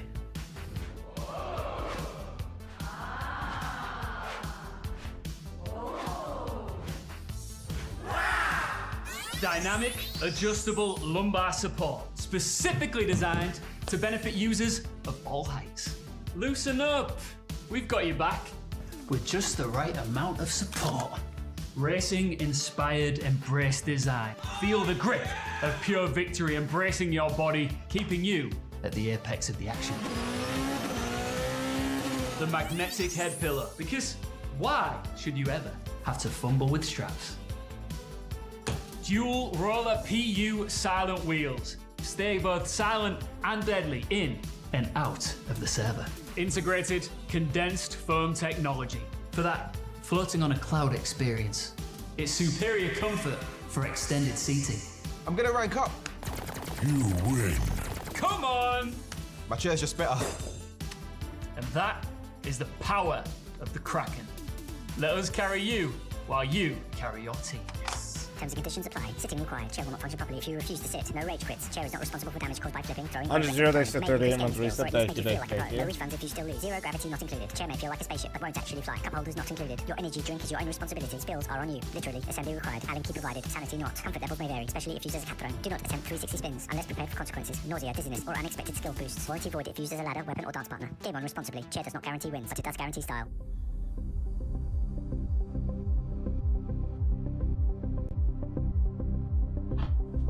Motherfucker.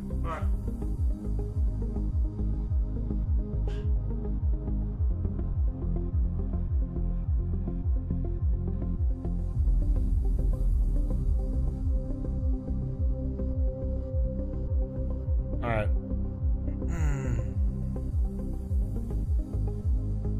Let's see. Any news while we're chilling?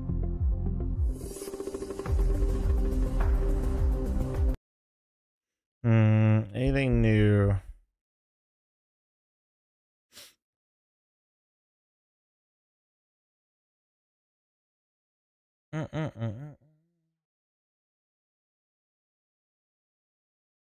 You're stuck on a 14-hour flight and stuck in the middle seat. Which two Mythic members are you sitting in between?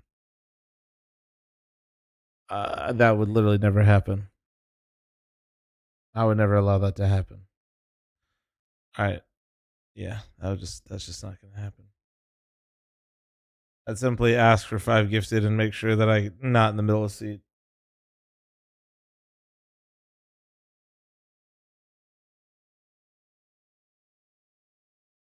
All right, so in the meantime, let's support my addiction here. What do you guys think? Still trying to look around and see other decks. What kind of decks do you guys like to play in Commander Chat? What's fun? Magic. Yeah, magic time, dude. Well, we got like 30 fucking minutes, man. So I was just like, I play stacks in Commander. Do you play with friends or do people just hate you?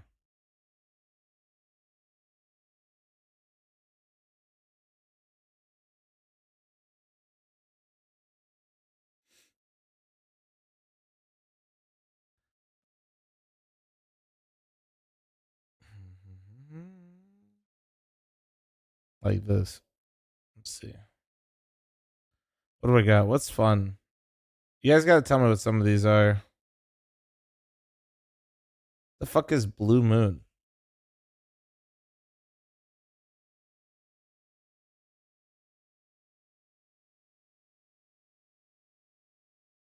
A beer. Yeah, thanks, guys.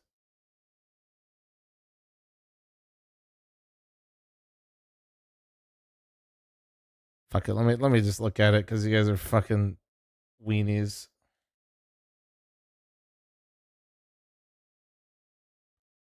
Mommy, my dude.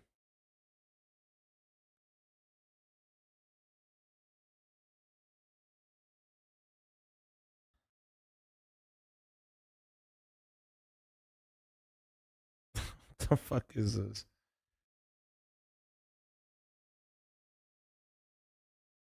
Replace Commander? Yeah. I just started getting back into it again.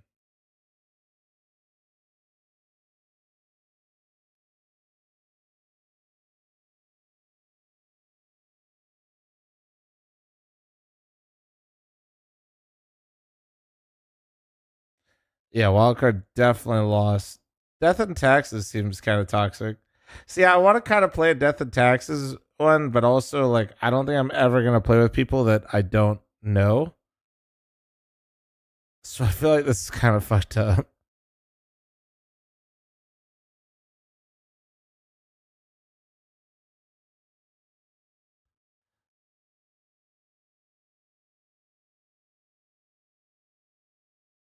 This shit just seems really fucked up. Far the Knights go, I don't know, man. If you asked me before the playoffs, I would have said I think they have a good chance of making the run again. After seeing them versus the Wild, I don't know.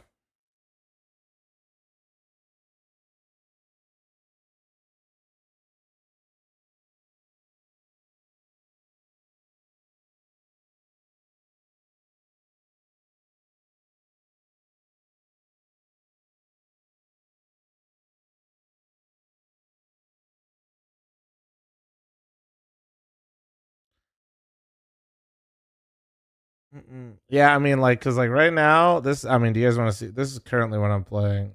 Let me see. Is it? I think it's this one.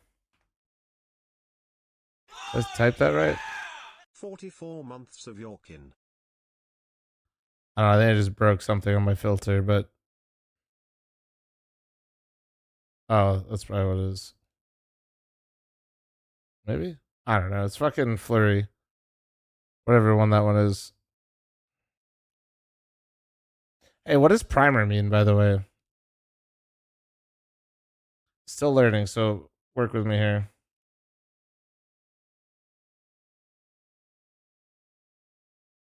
No, I know what prime. Yeah, don't worry. I know what that prime means. But I kept seeing things that said primer.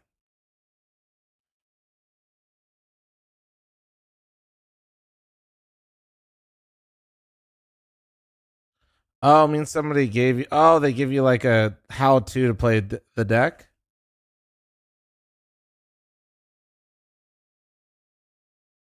Ah, okay. That's cool. That's cool.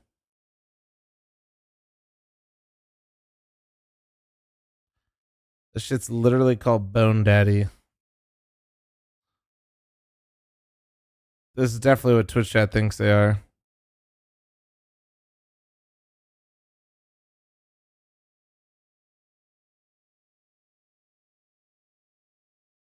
Bro, that's kind of a wicked ass commander.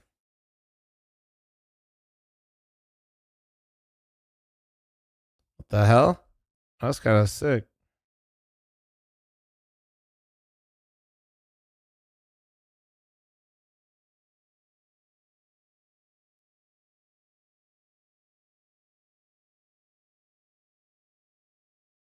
Oh, Boner, I have a bunch of precons already, but I was trying to see. I've just been like looking at new stuff to see like what I'd like to play, what sounds fun, you know? That's what I'm doing right now. I'm not really gonna buy anything right now, but mostly I've just been trying to see like what people are into, see if anything stands out. Hey, I pulled one of these the other day, chat. W. The art on mine looks crazy. What colors do you enjoy? Right now, I've mostly enjoyed red and blue.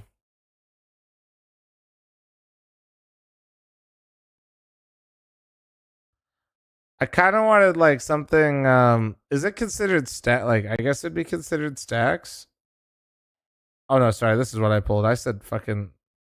Sorry, I didn't have a demonic tutor. I pulled a vamp tutor. That's right. Yeah, this is what I pulled right here. I think mine's full art though.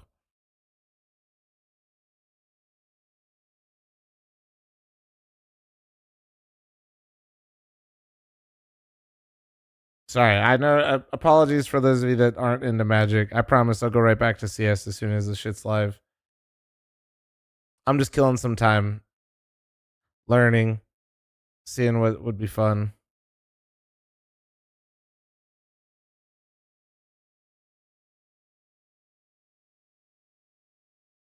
Would rather do Magic streams? Maybe, yeah.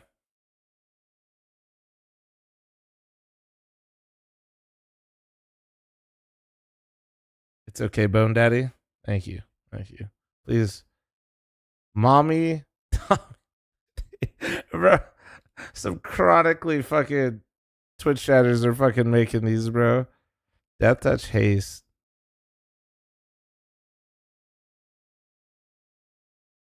Bro, is this called? Bro, one of the tags is webcam friendly. That's criminal.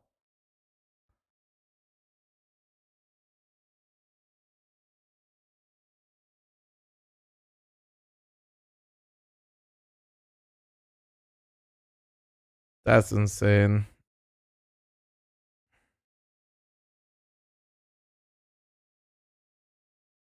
Wait. I gotta be. Holy shit. Wait. What is that? Why does that have a red marker, bro? Okay, that's not that bad. Oh wait. Oh okay. It's a fucking. It's not legal in the fucking deck that they made. I was like, bro, am I about to fucking hover over some shit that'll get me banned? I was like, holy shit.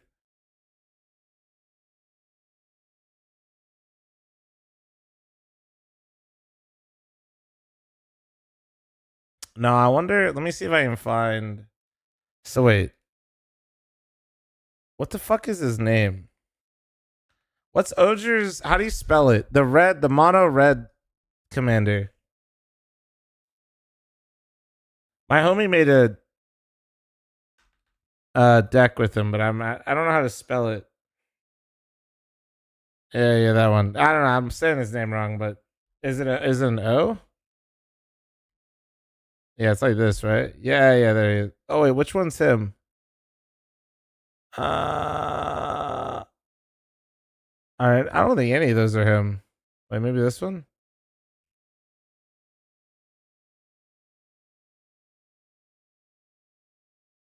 I think that's him. Yeah.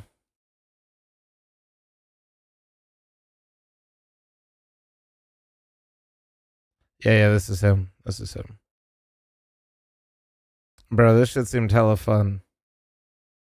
My buddy had a deck like this. Let me see if it's like a lot of what he was running.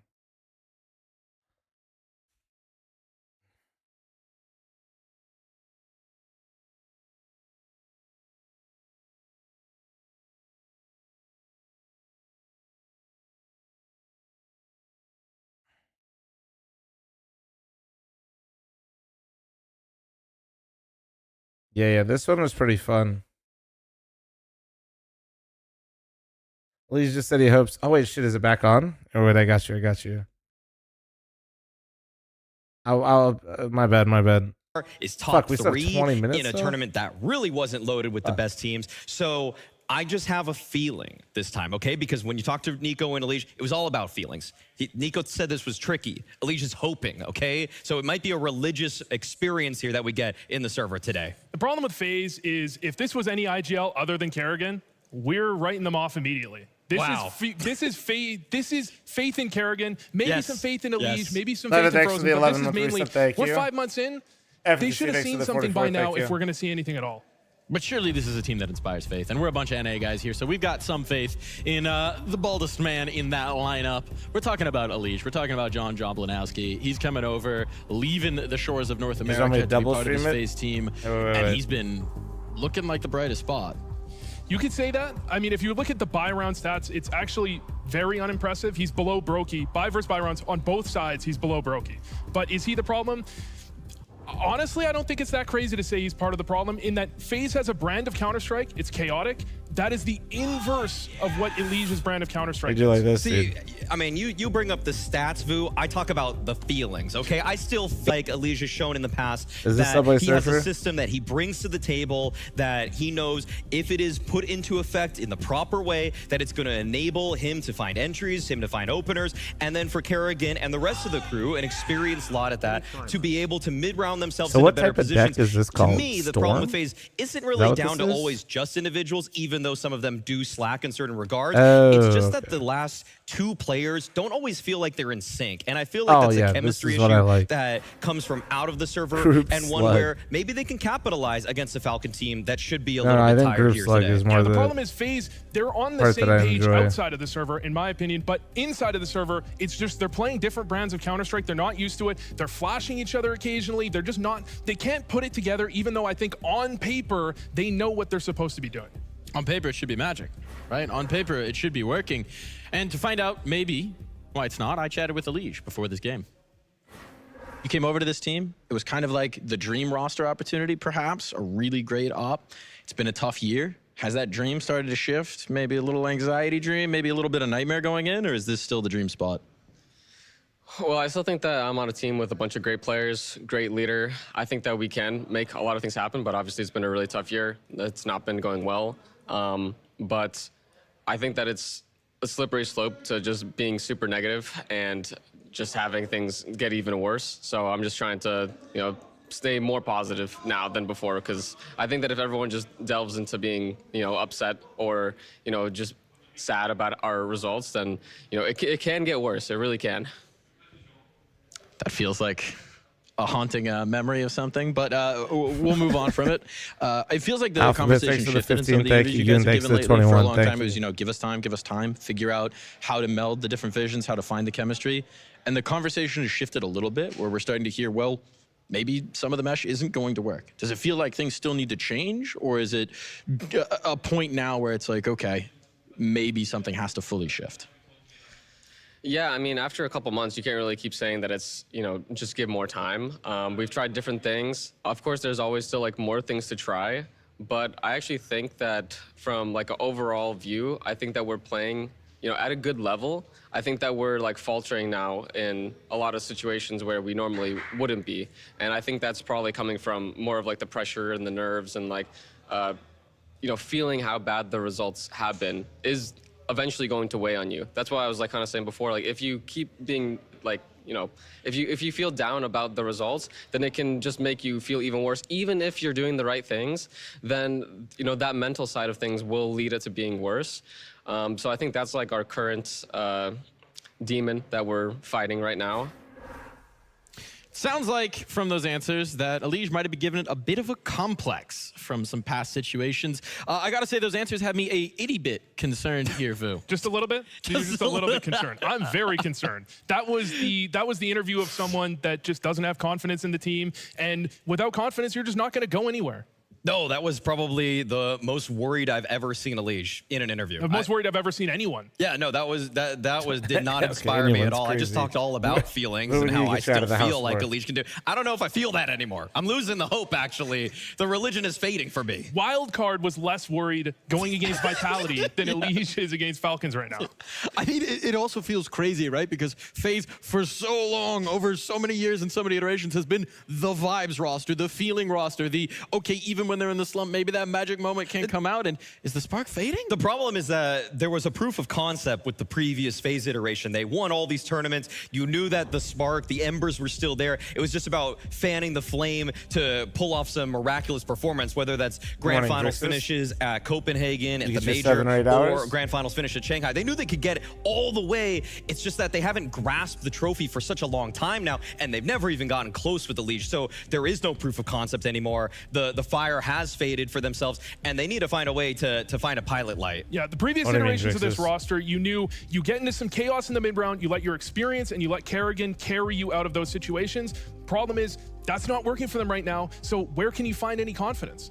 Talking about Kerrigan, he's been preaching patience, he's been preaching hard work, but he's also been expressing frustration, right? Why isn't this working? Why are we losing obvious situations? Why are we losing man up? That gamer legion game has been haunting their minds since it happened. So I don't they feel like they're losing in ways that they should not be.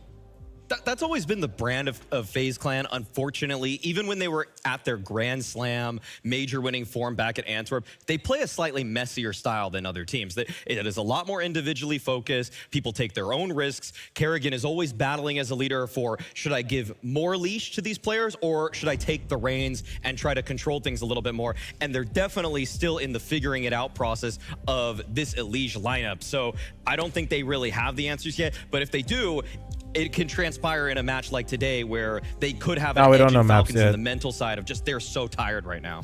Now, he may need to take the reins, but there's only one on his team. So we'll swap over to the other side. Another mind that's starting to shine a little bit more. Now he's got the tools. We got Kixan. Yeah, Kixan, I think, is kind of almost the new era's Kerrigan. I think he calls in a fairly similar way. He's got great tactics to set up openings, and then I think when the rounds get kind of chaotic, kind of hectic, I think Kixan is really impressing a lot of people, especially in that final. We saw lots of great calls previously.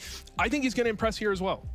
Kixan has been so adept at figuring out how to move pieces in various game states in the mid-round. If they get people slotted deep into enemy lines and they have to find a way to get the majority of guys who are still kind of in a starter position to meet up with that guy, they've been doing such a great job. They sell fakes off of it. They know the pressure that they're applying to opponents. They understand when they're into the advantage and when they need to wait so that the opponents come to them so that they can punish mistakes. It feels like he's so in tune with the other top in-game leaders in the world and what they're going to do next. He's not always right. He's not a flawless in-game leader. Sometimes he does call into stacks, but with the firepower that the team has, sometimes you can call into a stack and win.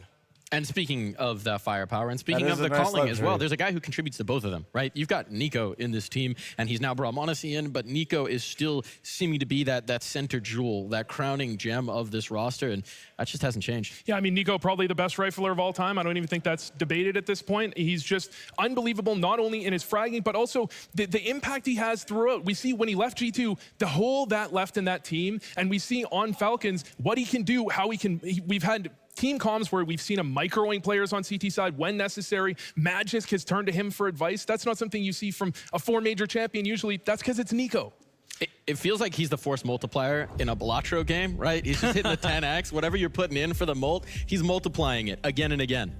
With Nico, it's actually quite telling that when he first started playing with this Falcons lineup, there were a couple people that were actually outshining him briefly. People like Tessus, for example, in the Blast Bounty looked better and sharper than Nico, because even though Nico is the better overall player and will generally put up the better stats, he's trying to figure out what he needs to contribute to a team. He thinks about the macro picture, I don't even remember the what I out-of-server picked. elements in order to maximize the potential. And he's one of the few players where when you purchase him on a roster, it almost is it's almost like roster agnostic. He will improve. It doesn't not matter bad, who's boys. around him. He's going to make everybody else a little bit Not better. bad. And in fact, Monacy got a little bit worse when he was away from him. So it's nice to see them both reunited. Yeah, it is indeed. I want to hear about it, but I want to hear about it from him. So it's time for you guys to stop talking. Let's roll the Nico tape.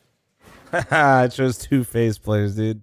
Nico, it's been a nice run. Coming off of some finals, coming off of some recent event wins. How's the team feeling? Yeah, we are off to a good season right now, especially with Ilya coming in. A couple of good wins, especially against some good teams as well. So we're feeling very good, very confident, and full of energy. Now looking at the opponent, right? It's FaZe, an old home. Maybe a few homes ago at this point, Drix, but there's still a lot of memories there, a lot of ties to the players and the organization. Is there always something a little special in a FaZe matchup? I mean, it's always nice to beat your ex-team. There's no doubt about it. But as you said, it's been a while ago, so it's not as close as it was before. But it's still nice to play them. Especially, I have a couple of friends as well that I can call them now as well. So yeah, I mean, it's gonna be an interesting game. Also, I think they are also very hungry. They haven't really played good lately, so I feel like we expect to see FaZe back on their level every event. So I hope it's not going to be today either, but yeah. Now, you guys have been elevating your own level. Big part of it is your old teammate, not so old teammate in this one, very recent teammate coming back and joining you in Monacy. What's it been like having that rekindled chemistry? It's been great, as I said, ever since he came in.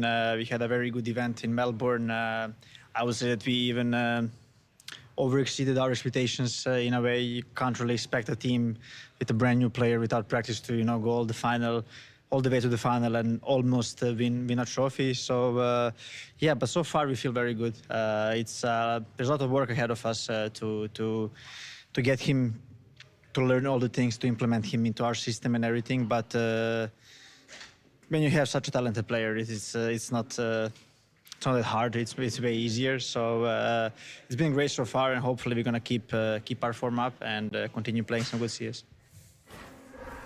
Maybe more time to integrate, but when he's so damn talented, you can't help but love the way it works in the server. Monacy, I mean, what else is there to say? Yeah, I mean, Monacy is at the skill level where we had the first couple of years of CS2, people were questioning, well, Zai was rifling, is the off just worse? And the point out was, sorry about that, I was reading something. But Monacy can still do it. He's unbelievable in a variety of situations, and he's one of those players, like we said with Nico, roster agnostic, put him on a great team, he's gonna do amazing. Monacy, the speed at which he flicks his op is almost a testament to itself that sub-tick works. Because nobody else seems to make it work at the consistency that he is able to accomplish. With how he has transformed this Falcons roster, they already proved that with Dexter, they can beat the best of the rest at a PGL Bucharest. Now they've shown that they can beat everybody at IEM Melbourne. So he is obviously a huge win condition for them. When he's playing very well, he provides a ridiculous amount of clutch factor. You hear that? Maui said it. It's going to be possible. You're going to keep your eyes on the screen. And also the CT dynamism, he just chooses rotations a bit better than Dexter does, who would sometimes make errors in the macro. m0NESY is just so much less error prone. Like one question about Falcons this year my was, buddy built one of these, and this is how I learned to play Commander. It was really I'm not fun. sold on. Well, I'm pretty sold on m0NESY. Playing He did get Spellslinger an right MVP now. right before he left, but maybe too little, too late. I did get will some say, decent I've heard you make some very polls for spicy red. takes in the past. Subtick works. Might just have the hate mob outside of the studio when we get done. We'll see. We'll see. I'm not going to defend you for that one. I can't help you there. Great. Speaking of people who are very tough to defend right now, over on the other side, we've talked about m0NESY. We got to talk about it. We haven't mentioned him yet. Brokey, man, it has been a rough year.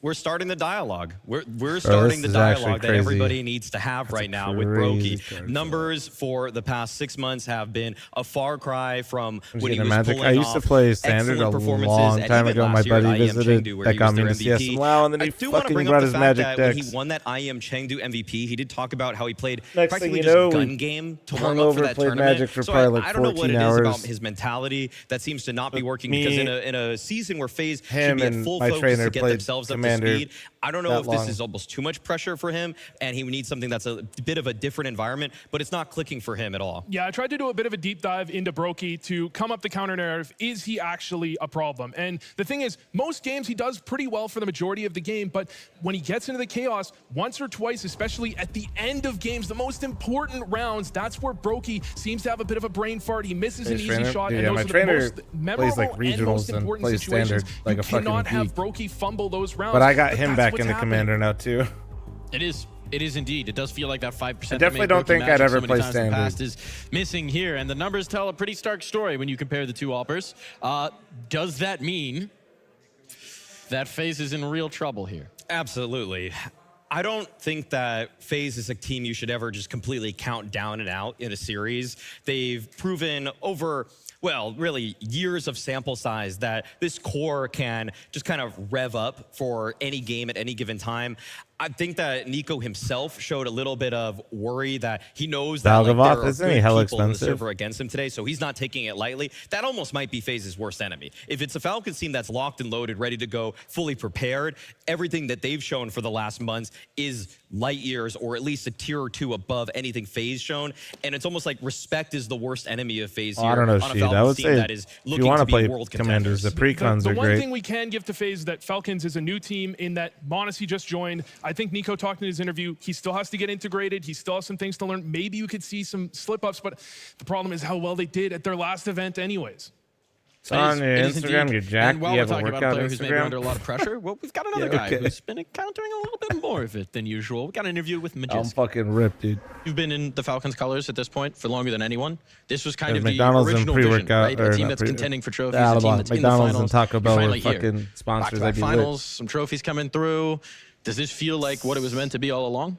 Oh shit. I mean, obviously it's obviously a nice addition to the team with Ilya, and I think definitely this is a team that is, you know, capable of fighting for the trophies. But we're still a young team, so I think right now we're more focused on the process and not too much about like the result in that sense. So I think working hard and, you know, trying to learn each other and all these type of things, I think that's more important right now, because then eventually with time the results will come. But yeah, obviously it's been a good start. I'm obviously very proud of Ilya for coming so fast into the team and yeah, making it feel so natural. That is obviously a good start, but we have to fight hard and we have to work hard because we still have a long way to go. I still feel like we have, you know, unexplored, you know, potential. So yeah, we will try and focus a bit more on the process, and obviously there's also a major coming around the corner. Now, with that major coming around the corner, you're a team that's always under the spotlight, always has a lot of examination coming in. It feels like lately that spotlight has turned on to you, perhaps. Is that something you're noticing? Is that something that you're feeling? Is it something that affects you in any way?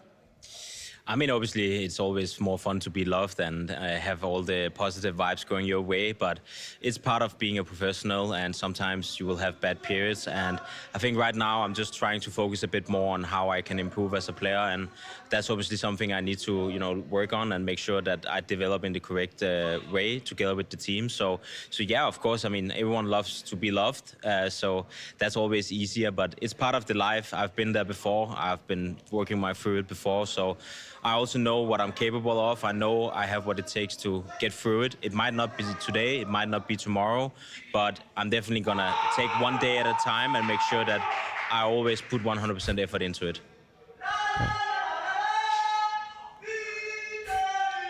Don't know if that's coming through. Expectations for this matchup. FaZe on the other I remember side. that round. How do you think it's going to go? I mean, I think this is, it's always difficult coming from one tournament where you play the grand final, coming directly and to, 2 days later, I don't even know how many days it is, to play a new tournament. So I think the transition is important for us. I think it's important that we kind of, let that result go and focus on the fact that now it's a new tournament. We need to fight for everything again. We need to, be there 100% and be ready to fight for it if it becomes difficult, because FaZe is a difficult team. They have good players, so it might not be an easy game. It might be an easy game, but at the end of the day, we are going to have to play some good CS if we want to beat FaZe, because they are a good team, they have good players, and I definitely expect it to be, a brawl with Kerrigan behind the FaZe guys. So yeah, I think it's gonna be a good game. I think it's not gonna be easy. So yeah, we'll do our best to try and make sure that we are ready from the beginning. Oh yeah. Who's the next to the Everyone 86 month loves reset? Thank to you, be thank you. loved, but maybe Appreciate you. Scorn is a powerful motivator. You wouldn't know anything about that, would you, Maui? Truthfully, internet comments have been very kind for me over the course of my career. So yeah, unfortunately don't have to relate to the position Magisk finds himself in. But the one thing I want to say about Magisk is that he is #1 on my World CS Fraud watch. That's a very different list than saying he's a fraud, okay? We got to make the distinction clear. He can play himself out of being on the fraud watch, but he is getting very close to being the biggest hindrance to this Falcons team in them actually capturing trophies. The fact that he went halves in his grand final against Vitality with doing sub-5 kills, like those kind of numbers are not acceptable, and he knows that, as he told you. I need another voice Who's number in the 2 on the stream, list, dude. but hopefully if he analyzes this veto well, he can get himself off of it, because it's time to find out our maps.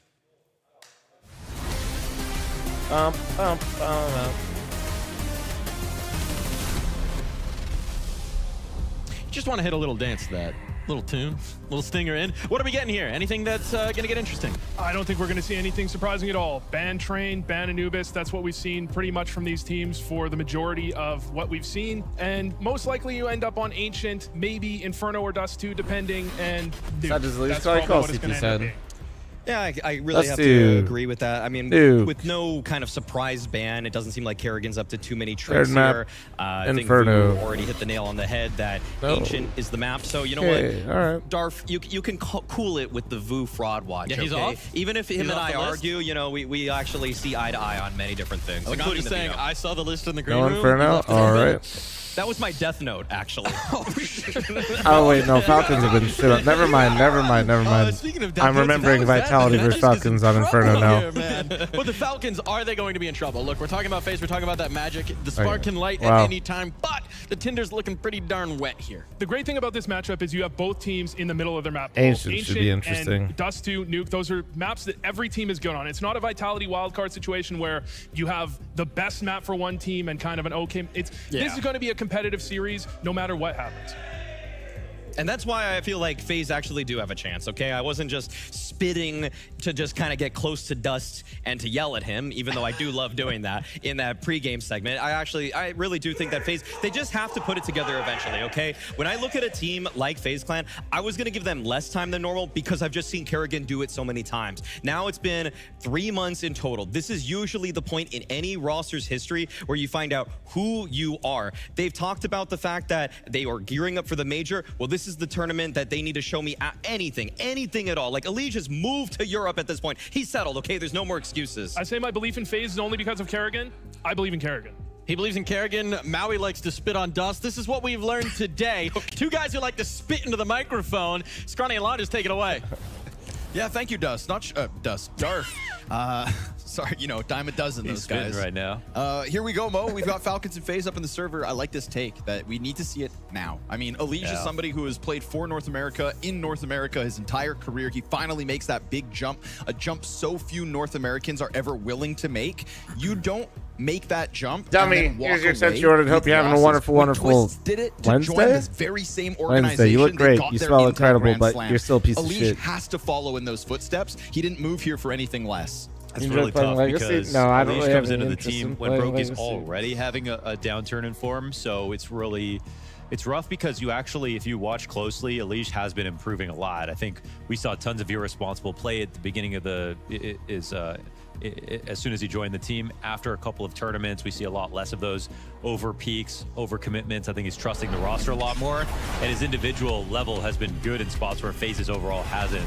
Like we've also seen Kerrigan kind of step up individually, and he's not really putting blame to his calling. I think it is a matter right now of a couple of individuals like needing to step up more.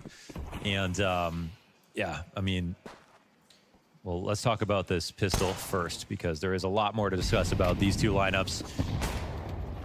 Liege on the receiving end of the catwalk push. TeSS and m0NESY as the tip of the spear. Frozen gets active through the mid doors. A clash on both sides. Brokey picks up one. And it's the m0NESY difference maker with the double kill cap, but he's got to go scoop up that bomb. And while he does it, we're going to get Magus walking at Kerrigan here.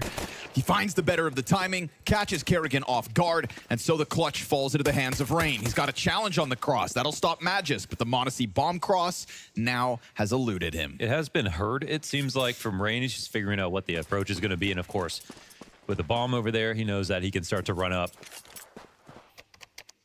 Honest 1v2 situation. Separate duels. If m0NESY ever pops up, no reason to really. Do some of that range shit here, dude. Actually, where Magus gets, he doesn't have the angle cross. Yeah, there's his movement. So just to confirm it, Rain is here and trying to slide upwards. Tagged twice and bottled by m0NESY. Nice triple kill out of him for the pistol. And a testament to the talent of the Oppers we've seen tonight. First, ZywOo's multi-kills to kick it off in Vitality's camp, and he will do so for Falcons.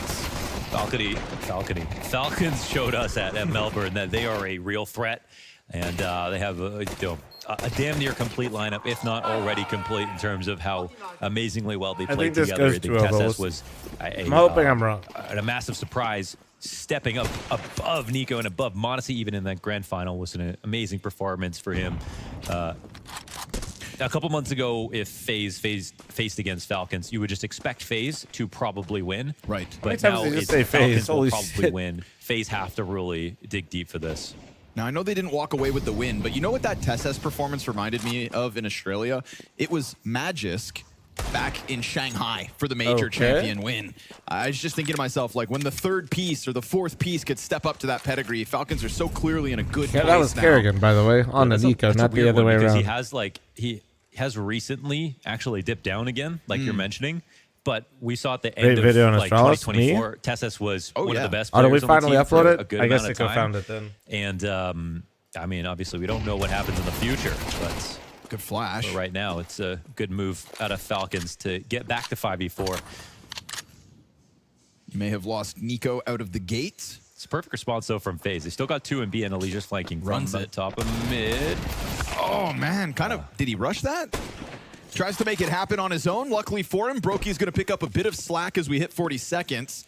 A little back and forth from the Falcons' movement off catwalk. They've opted to go out through middle as the smoke goes down yet again.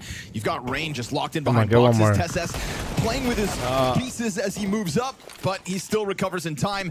And Frozen in anticipation drops that frag. Good MP9 jump for damage. Scout watching the doorway. Oh, it's a tough challenge, and they've managed to get into the bomb site, but they're also both sitting in a very killable position if Brokey wants to go above and beyond at the start of this game. With Scout in hand, and 2 tagged Danes ahead. They're in a perfectly tradable position. This should be unlosable here for the Falcons. Should be. Brokey approaches, and that back Xbox player just still trying to take a glimpse towards door. Brokey trying to decide which way he wants to come in. Doesn't have a kit for the defuse, so the time is starting to really decide his future in this one. Missed no scope, and that's going to be the tragedy that is Falcons. Good conversion as they lost the first player, and a nice early step up from Magisk. No armor, Scout is a tough 1v2 guy who's under the to win. spotlight right now as the clearly weakest piece on the lineup. We know the upward potential of Magisk, obviously. And he also acknowledged that in the interview. As a champion himself, he's not going to be insecure about a couple of bad days and understands that he needs to deliver more.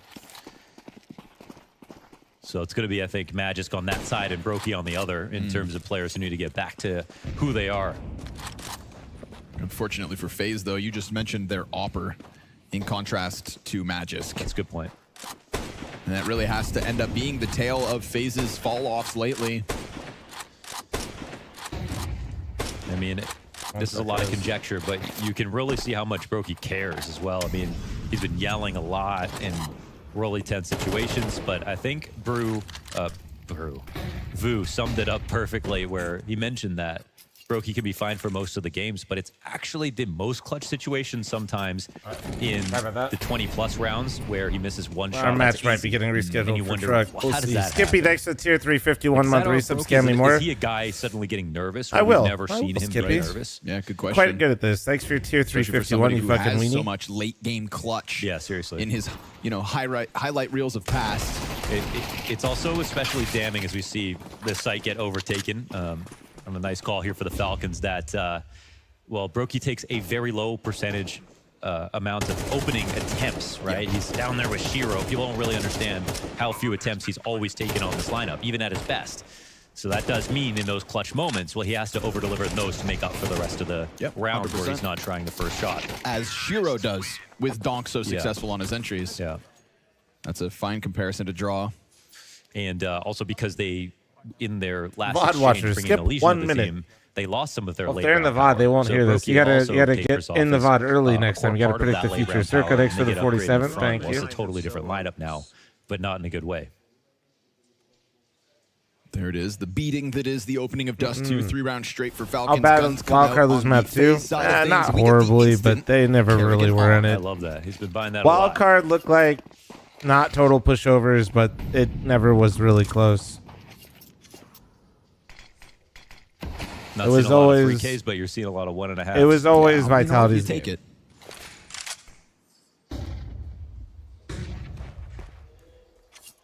Still Rain and Elige yet to get on the scoreboard.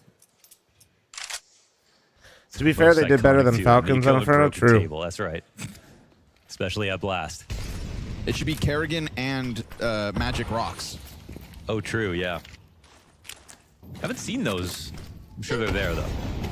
Caffeine, thanks for the 57-month reset. Thank you. Scam Through the train. cat corners goes Kicksand What at the about front it? of all this. You try to start it, you got to remind people about their primers Also, if you're Vu doing that. said that he's the Kerrigan of come on. today in some sense, Kickstand, but I have always felt he's the Glaive of today. I think in his style of calling, double rush calls towards the end of the game, he's kind of an impatient caller, which I actually feel like matches up with Glaive. He likes a lot of confidence moves, very fast ones.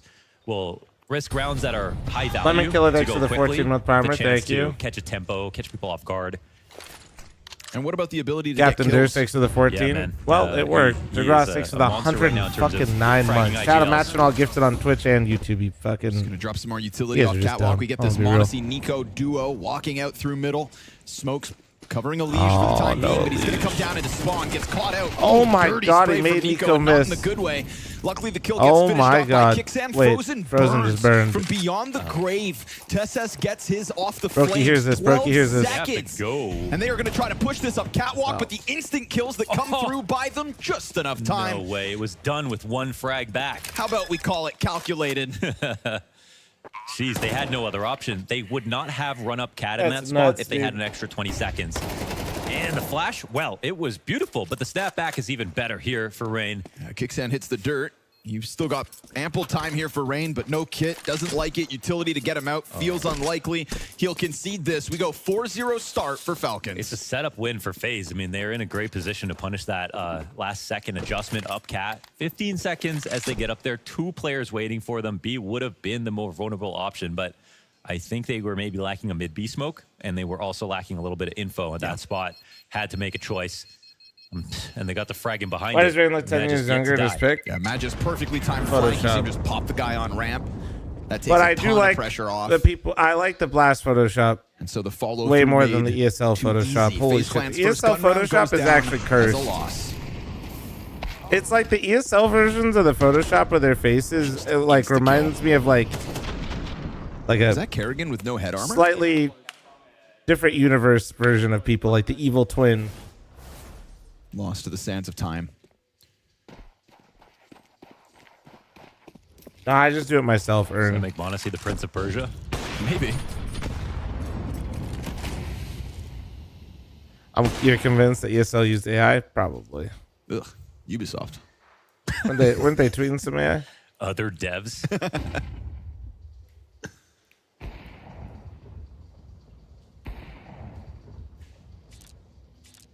Waiting for a chance to strike. There will be Smoke one. fades. And with just that scout, it's damage done, but Kicksan's still standing. Your evil twin is Scar from Lion King. That might be the nicest thing anybody's ever said to me. Looks like Falcons are going to be content to just wait this out to see if anybody else from FaZe wants to poke and prod. 2.5 minutes remaining. Stars or abs? I don't know, dude. I was saying this Still earlier. that looming threat I feel like of playoff Saved hockey, you AK have to and the see bottom the scout. games to really like. That game is Slightest bit of basically Western indecision Conference last round. Finals, Should've or at been a nice least warning that they need to. it's keep good enough things to be. speedy. And I couldn't tell you. To get this in, Nico dies. Good spam down to finish it. Brokey's scout to be known just on the other side of smoke. Double long push, man. This B site is a little vulnerable at the moment, but it looks like they haven't made the choice to split B. You have a sibling? I have an Saw older Elijah brother. Attack from the same flank and just not find his kill. We'll see if the timing of the climb up can be caught. Kicksan's holding it. He just turns at the perfect moment for Frozen Wonder to if anyone strike in instead. Twitch chat is Down to my 20. We opposite go once universe again chatter. playing with this clock, but Falcons still have enough YouTube chat's pace become and enough self-aware we're space fucked. to move this forward and plant for Cat if needed. Magis does enough to pressure them onto the long corner. He can continue to hold the 4v3 angle if he set wants, up the but he looks the retake. wrong direction, Nice. and that's a chance for Rain to Uh-oh, strike. wait, Kicksan Tessa off. swings Kicksan off dead. is Kicksan to the terrifying. clutch, 20 health. Not My ideal. fragging ITL Surrounded with with a it off? scope up. Okay. They buy their time, and Frozen strikes instead. It's FaZe with lesser weapons to find their first. Yeah, a little bit of an awkward moment there for Matt. Oh, dude, the Knights Wild series has gone crazy. Cat together with his team, or decided to tuck a little bit more, but didn't expect them to reaggress through long. Maybe didn't anticipate two players to be there after this push went down. Not only perfect Actually, timing, could've known, though. good accuracy as well there from Frozen. That's what, 5 bullets out of an MP9, hits the headshot too. He's made some nice plays. Oh my gosh, get me off this ride.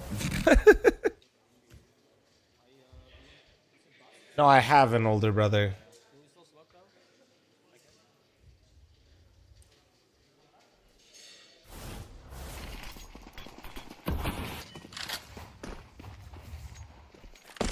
So the first round found in the 5th. FaZe always strike me as a team that have no idea how well they're going to play on any given day. Sure. They literally find out like 4 or 5 Plus rounds one in, on thanks so for the 93-month primer. I feel like we Thank you. find out together. I think that is the life of a FaZe fan. Yeah.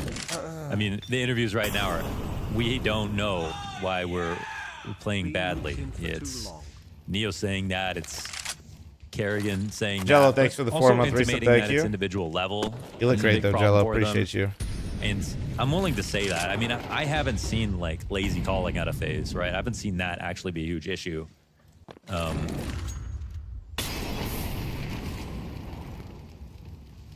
Why do the players look think like at they're in times we could just cages? boil Yeah, I it don't down know. to I think some lackluster somebody's individual got play. a fetish Yeah. going on over there, but like honestly, fuck it. You know, Counter-Strike at the end of the day is a headshot The studio looks machine. sick, so we'll just ignore it, all right? And motivation outside of majors is another thing. But in the road to ramping to Austin, especially with the new player, you want to have that resubbed to your wind mom going last in. night. You're not going to My get mom's tired watching once you right hit now, it. but You're I don't- going to feel invigorated and I feel don't like know it's if she's possible. aware I of mean, this. they could replicate what they did at Shanghai and back at Copenhagen at the first Don't be major. weird, YouTube But, chat. like, how likely is that? They continue to lose in between so much. Nice hold. Kerrigan from the pit gets his. Elige swings off the flash. Oh, nicely done to finish off Tess. He's lucky the damage there from My Frozen helped goat. out. Get you one more. And so suddenly this one stalls for a second. Kerrigan, his double kill towards long now, forces Monacy into a 1v4 at 20 seconds. I know he's got walking up Elige here, locked boys. into Goose. That one made easy. You know Kerrigan's deep down in pit. You don't know about the others. He's got time to check for the CT push. Now he's got I don't a plan. like this. I don't like and this. as he does so, there's a chance for Rain to strike, but he's waiting. That second layer of cat play now gets into position. Monacy softened up. Rain hits the headshot with it, and Falcons have faltered a second time in a row here. FaZe, thanks to Kerrigan, because if not, that long play, I mean, Elige goes down after 2 for sure. Yeah, definitely shuts the split down. Cuts it in half. That's the real important part about this. I was feeling a little off the other day when I was playing, so I booted up Elige's warm-up routine. Okay. How'd that go? Instantly became a god. Well, you just There's a mentioned lot of it. spray transfers in it. That's like a huge part of his game right now. Yeah, one of the best. Is You know, we Elige talk focused about- or dead on the inside? I mean, the things you just mentioned about FaZe Bro, Clan and trying to tap into the he's form for the focused. majors and the motivation for the majors. Let's not sugarcoat it. It's also the Elige routine Austin is major mid. in the Maybe United it's because States you're with one fucking of mid, the dude. You ever think all-time about that? favorite American players of Counter-Strike history. Damn them. Yeah, so I was Molly really was hoping dick. to see a FaZe versus Complexity grand final. But now I'm not so sure about FaZe. I love this depths here. TeSS, obviously, you know, not supposed to be the star of Falcons, but with a good spawn, takes the single AK of round 7, finds his kill. A real testament to TeSS's form.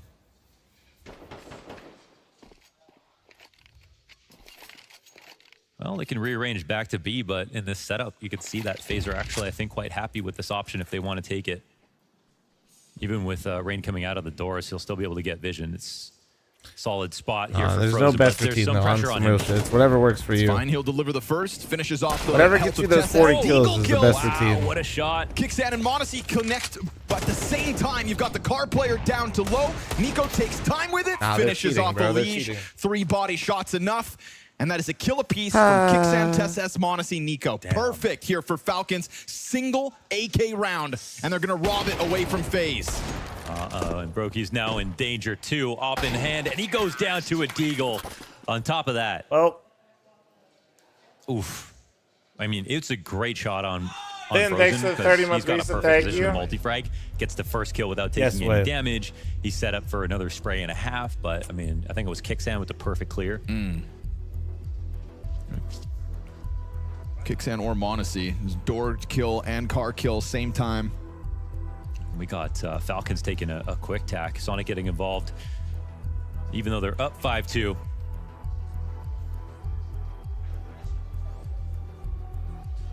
Your FaZe GM, who are you going for? I'm literally not going for anyone until after the major. Because I literally don't... Yeah, it is Kicksan. The only thing that I think is painfully obvious is that Brokey's individual level is Brutal the way to worst lose, it's been. like 4 deagle kills. Ever, probably. And before you guys go name all the usual suspects, no, I don't think there's anybody that's like really worth it to go after.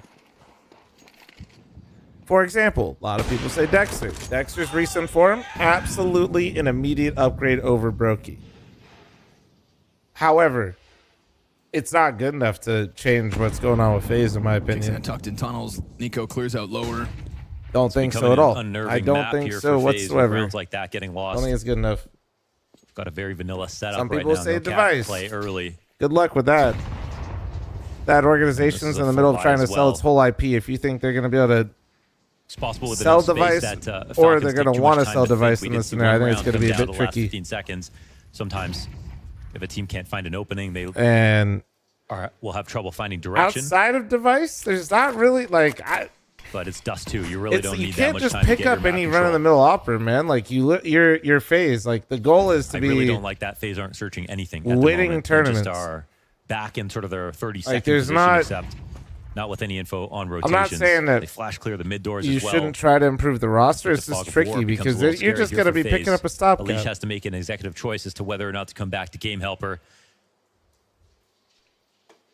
And they are sensing the cat split But come you know down. that? Well, I just don't know, Mustache. to hold it I'm back. just saying, with Fire so to many make it moving awkward. parts, Nico with doesn't them round the trying to smoke sell, just what yet. they're We just hit trying to 30 sell, dude. seconds. Like Frag grenade's gonna find they its might be home. trying to Oh, keep look device. at They that might not damage. be. I don't fucking know what they're doing. But the Rips point some is flesh that off they're bone. going to have Still probably a able to lot get into going the on that corner have of the cross. nothing to The do Liege with just found a device little right now. pocket on the ramp. Flash above him to try to fight. We hit 15 seconds, still 5v5, and Bomb will go down. Frozen has a last piece of utility. It's an incendiary. Liege can't find the mark through the spam until Kicksan traded out after the single kill to Brokey. No cap. A little flank. awkward here between TeSS and m0NESY. It's allowed for Frozen to step up from spawn, and they anticipate that. He sends a few bullets through. Like, what are m0NESY we sends doing? one back. Yeah, position Like revealed. actually, though, what are we Lethal. doing? We'll get this climb up from Rain. His Why head is could be on a nobody platter, going though, for the Nico. retake right now? There we fast go. one out of Rain. Time to It's kill so quick. individual. You get the retake in still from top ramp. The boost denies it, and so Frozen turned away dude, with no kit. They were no frozen. time, Like and no Alicia is chance on the at A ramp third there round for win. like 30 Saves the seconds in that off as retake, and Falcons nobody's nab getting up It's the a ramp. situation where a lot But they're not happens getting in this round. challenged. There's a lot of ways to actually win it back. But the Like, first why issue is nobody? again, Like, Brokey what are we missing. doing? Like they waited in a position where they were actually correct. As a I get that we might be waiting for a flank FaZe didn't or have a like. lot of info, but Falcons were coming up cat, But you and can't their just- long split didn't like, turn right up at here, the exact same time, so they could really focus on. Elise is trying to go for like a spam. But Could Brokey, maybe he say he needs to shouldn't have hit done that, I the guess. elbow But cross they were shot. he Like, was if he's holding not there blind in that forever. position as an upper, that is your They chance. gotta go. You're only going to get 2 shots if they scale very slowly. If they scale quickly, that's the one. And you know, you really hate to boil it down to one thing, but that was the one thing. Sure. I always say we, dude. When I'm cheering for teams. I'm on the team, dude. I'm like the clown. And in so it feels worse every time you military gotta bring it picture. up. Also because that's it's me. kind of boring, right? Because if Kerrigan wants to go and talk about that round in the future, there's no reason to talk about other issues that happened, right? In terms of staging that moment, it's not as if Falcons pulled Brokey back to go and help out long and throw utility, then he came back late. No, he was Not just in the waiting picture? there, unflashed. And Gatler, so careful. as an IGL, you'd say, this is the best chance I can give you. Damn thin ice, buddy. It may end up being one of the better chances at the tail end of the half. Money You're gonna ask me to react to something, I'm just gonna say no. FaZe. Brokey got tagged through the door at the start of all of this, so his op's gonna be made difficult. Elige will find Kicksand though, somehow, some way. Good angle from Catwalk. We saw him holding those headshot angles. Brokey ends up killing Tess in the mid-hold. Excuse me, deep tunnels kill. 8-6 of the 20-month armor. And so this one Thank gets you. turned back to Elige, who's going to try to find a second Deagle kill on the round. Paying Gatler Nice for shot this video time, is 2 players out. super Fawn funny is because connecting, he though. Rain, good damage. Bro's more locked in for Magis the gets it reactions than back. I am. Elige on a reload, calling for that rotation over. It's good, though. Keeps confirmation me of on the my last 2 shit. players. Magis getting spammed down, and Elige is finding his. 25 seconds, all they still There we need. go. FaZe will find That's all they that needed, third baby. As the cat to A Little site FaZe this round time action right doesn't there. Come pan on. out to the Come on. Falcons' favor. Well, has been an affinity for Cat here for the Falcons. This one gets messy, but from FaZe's perspective, they have way less to work with, so they'll be jubilant about being able to take this win. Mood What a swings, shot yeah, out of exactly. Elige. I am known for my mood swings. You gotta be Didn't see careful. that one live. Chances are low, but never Good team zero. effort there here for FaZe, and the half is still in question. It's not going to be totally Who's dominant. the best if option FaZe right pull a now for comeback FaZe off, and so Opera? we wanna Also, keep hope Kerrigan alive. should hang up the mouse. Great. We got some fucking straight hot fire in chat today. Hell yeah, dude. Who you replacing for Brokey? I don't fucking know. There's nobody that's good enough. There's tons of players that are immediate upgrades. Nobody's actually good enough to make a real impact on FaZe that I've seen. Got to give up the space, Elige. Personally, I don't think Dexter would do it. I think only Device would do it. Good luck getting him out of there when that org's a looming mess. threat of cat play, but And then on top Nico of this that, time you want to around. get rid of Kerrigan? Haven't really had to say Nico's name throughout this half. Brother 3 in and 7. Christ. Yeah. He's he had We a are couple of breaking untimely bad in deaths this bitch so right far. now. You got that pure shit. You got that blue. This half has been a lot of waiting around from the CT side. They're letting the situations come to them, but this My time God. their lean towards a site is the wrong gamble. However, Brokey makes up for it. Great shot. Shui, that motherfucker's on liquid. And playing in front of the utility, you can keep full vision. Knows no one has crossed right side, but they don't have vision on mid. No, so it creates uncertainty, right? A little question mark here. Guys, YouTube Elige chat, instead looking to take Mr. back Flipper control of back Cat. at it again with the 5, 10, Falcons 15, won't be able to do too 20 many more things. They're going to gifted walk back members. in the middle. It's Thank either up Cat or just continue with the B split, but Monacy starts to join them. This Thank you, starts to thank you, get thank into you, the bro. late round, but this is the one that FaZe were looking for all along. Elige just cleared this. We'll see if Frozen remains on high alert. Seems likely, but the timing here, he just missed Sorry, it. came but out as they're bait. coming up Nah, the it's steps. fine, The bro. timing's gonna catch him. I'm just 2 CTs just down here, having not fun. an ideal position to try to hold. It No, could I have just helped also if the car repeated player myself gets with the off his. thing, so They it's like- just cleared it, and then suddenly Falcons slide out through. Monacy finds his. More pressure on middle.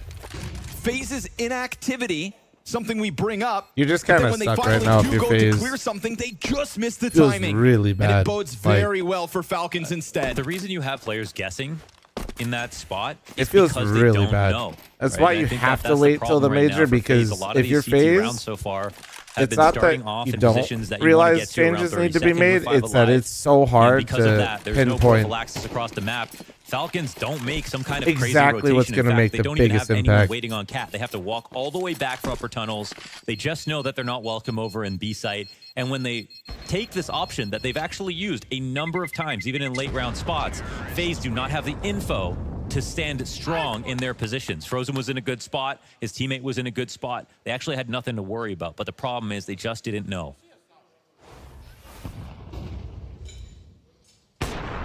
FaZe Halzer. No, I don't There think it that's is, happening. that Texas jump thanks down for at just 22-month the primer. worst Beautiful. possible Thank you. moment. Kerrigan full exposed as well from Carr. I mean, the setup overall just looks so weak, right? What if they are coming long in this spot? I mean, it would be very late to do so, but Kerrigan's at Carr, he would be by himself for a few seconds. They're convinced it's now going to be a B-site take.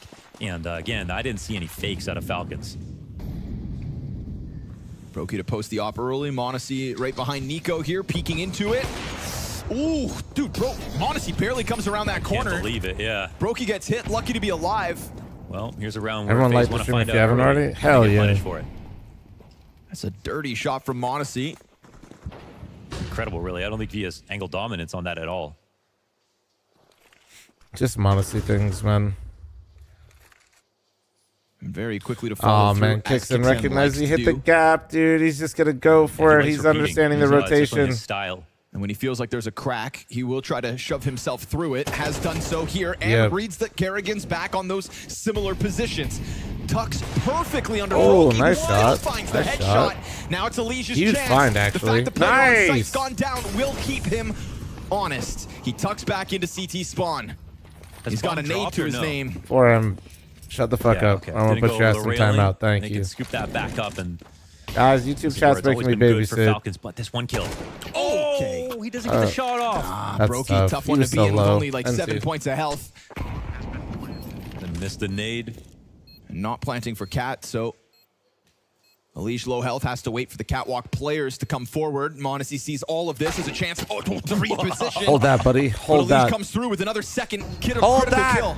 You get Magisk on the ramp holding on. Alish jumping up. His spotted hit has figured out the positioning. Never showed himself over to Nico either. right. And so Alish ends up getting an Come MVP on. moment in this He'll round. retake that to shit set up himself. FaZe The on a rest of you fourth. can get there a little bit later, I guess. Of Liege with the HP that he had left over. Saves the day here for FaZe. Maybe saves the half too. So, oh my gosh. Honestly, so careful on that approach. And even though Brokey gets tagged, he nearly also has a miracle round. His first kill is very hard up onto the elbow. Right now, it's only a couple of easy ones that you wish he'd put together. But in general, he's hit some toughies. Chance to 8-4 the half here for Falcons, or get a fifth if you're FaZe. I think that round, in Alicia's perspective alone, is a great example of the growth he's had within FaZe Clan. Because we originally talked about sometimes kind of going a little overboard. Untradeable. Too quickly, right? And this I'm gonna wear one, a he gets bald his eagle one. hat slash The fact jersey, that what he the could have fuck? kind of stuck What do you around in the mean? open, but tucks into You mean like CT a bald spawn to cap? go for the frag grenade to soften players up, and a beautiful approach towards ramp, using the jump to confirm Magisk, and never exposing himself to Nico on long at the same time. Just played that one down to the minutia. Yeah, he had a savior complex when it came to complexity, because it felt like there just wasn't any rounds unless he got 3. And yes. He can't have that mentality on this roster. And you can see the active moves in the right direction in that way. Way more responsible gameplay. Right. Same good aim. Woo. Wow, same good aim. Brokey kicking it up a notch here at the tail end of the half. Absolutely.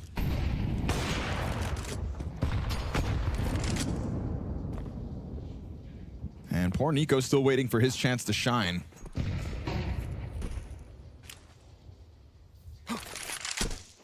Final chance to do it here on the offense. Interesting to see Brokey so deady on this long position all the time. This half has really epitomized both the Brokey's issues as well as his value in terms of the contrast between the amazing shots that he hit and some of the easier opportunities that he's missed. Raban's actually still with the team, line. XD. He's just not the coach. This kill's massive. It's on Monacy, who sits 12 and 6 on the other side saying of when the server. roster makeup was a lot better when Raban was there, like, yeah, he was coaching, so they had better success. I don't know. I just don't think it's fair.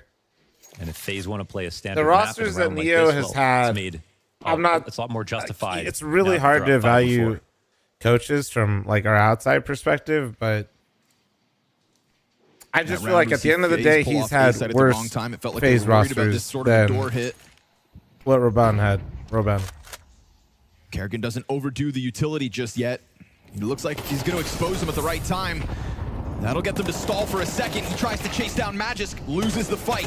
We've got Rain, we've got Frozen. 2 players inside B trying to hold off, but with no tunnel control, he keeps it locked in on the platform, turns over towards window, now a chance. Tesses, just gets popped. Frozen, great job of keeping his head down to hold, and FaZe with a late half answer.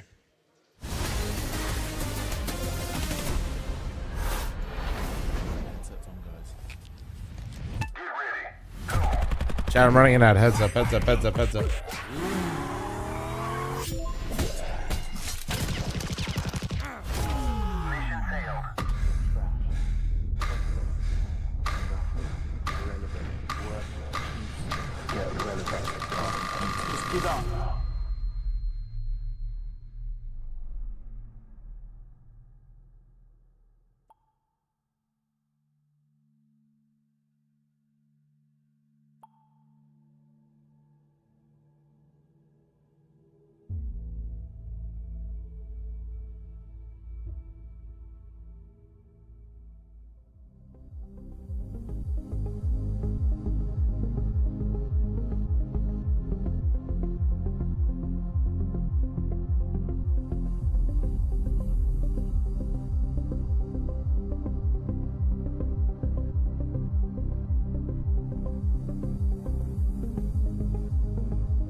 Sorry about that. Reading some shit real quick.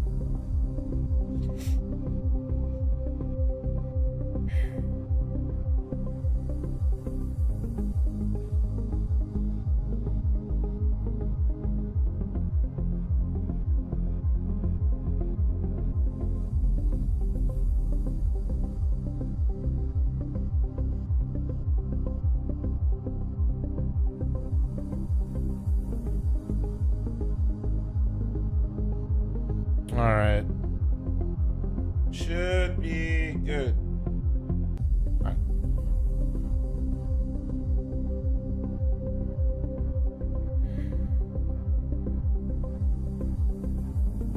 Bro literally came into the Twitch stream just to type what he put in the YouTube chat. He's cooking. Look at him go. What's up, Bird? Where are my ads? I feel robbed. I don't know, Ace. I fucking ran them. Don't give me shit. You're just not in the demographic, I guess, that anybody wants to sell to, dude. What happened?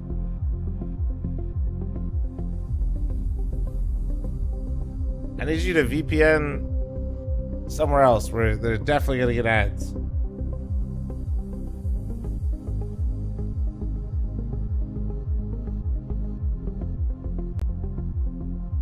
Time is your match tonight? It sounds like we're trying to get it moved because Truck's got shit going on.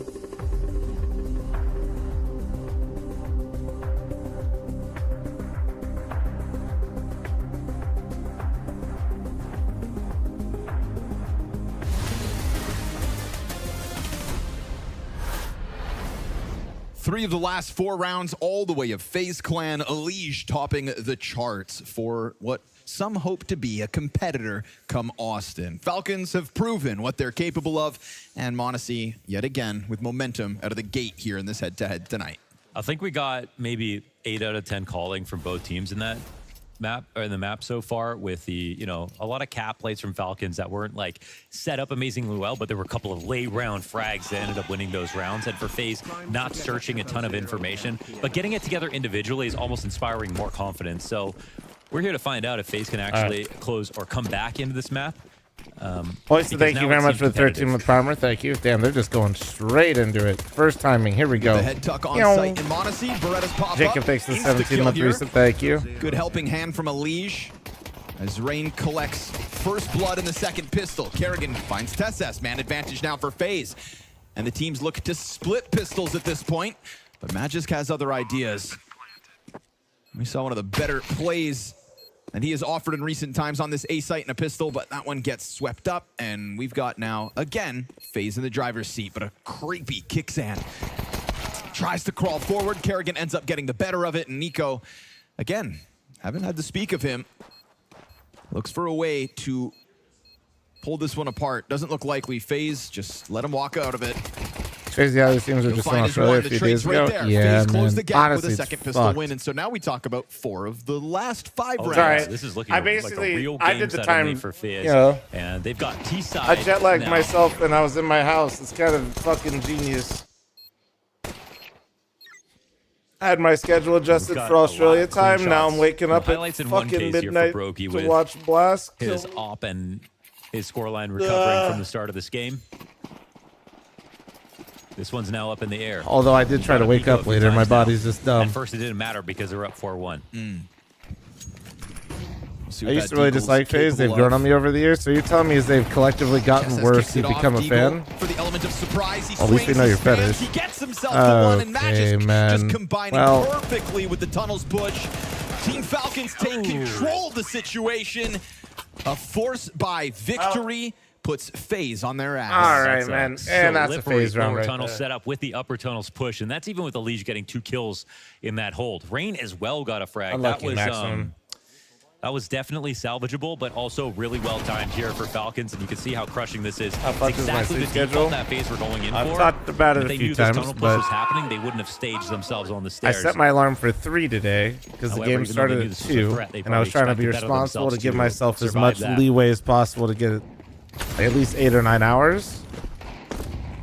To like really make sure I like hit the ground running and get right into the schedule nicely and just like take you know, just miss the first game a little bit if I need to. It is on the Yeah, I mark. woke up at midnight, man. Like, probably slept like 5 hours. Fucking annoying. Kerrigan No alarm. trying I to just play woke ahead up of at the midnight. A bit disconnected from his teammates. He dives back. I was just, I mean, look how much this fucking annoying. round has been Magic, funded thanks for the by 29-month FaZe. We reset. get Thank two you. Galils and the AK-47 for Falcons. Nade again is just See a perfection. sleep doctor. I do not need to see a sleep doctor to tell me that switching my fucking sleep schedule by 12 hours in 2 days Galil ready to go. And we get the isn't answer back easy from on your Brokey. body Deep or angle normal. for Tess to play off of, but sitting at 45 health, maybe he wants to give them a little more space. I do not need. Keeps himself alive. And the CT retake about to get going. They're gonna have to inch their way upwards, though. Maybe talk to a Shots therapist continue to or a rattle out from psychiatrist, Brokey. He's but losing like, his teammates. He's found a better gun. He gets himself an additional kill. There's the last man standing in Rain, who is softened up, pelted by those frag grenades. And so we said we didn't have to talk about Nico. He is suddenly right up there. Double digits kills, 10 and 10 with another triple in this one. And Team Falcons to the 9-6 lead. Yeah, suddenly that. you have trouble small comeback sleeping from back once FaZe, I don't woken think up. scares Sometimes it Falcons just quite as depends. much. It's Denying pretty the obvious, conversion. like when I wake up in Getting the between second rounds. round after that. Back in the driver's seat here for Falcons. Not a doctor, but it sounds horrible. Yeah, man. Like, it's okay. Like, that's like the only time that that's really going to happen this year, so it's chill.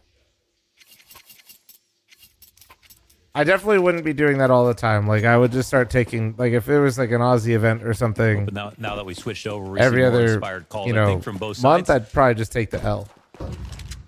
But I think the onus is more on FaZe than anything else. Testy round for Monacy here. They're not being shy about it as he stomps. And that's fine. Pistols don't mean much until Frozen shows his hand. There's a sliver of an angle he's working with. So map 1, right? Yeah. At least you got Dallas Austin coming up. Exactly. Well, that's what I'm saying is like. Smoking suicide at minute 18. That's an act of war. Been seeing a lot of hate towards Magis. Your thoughts on him? Well, this is the Nico Monacy effect. Kind of emerging from the bushes. It's not that Nico Monacy are doing anything to Magis. It's that with Nico Monacy now being on your roster, there are expectations for you to perform. And great movie.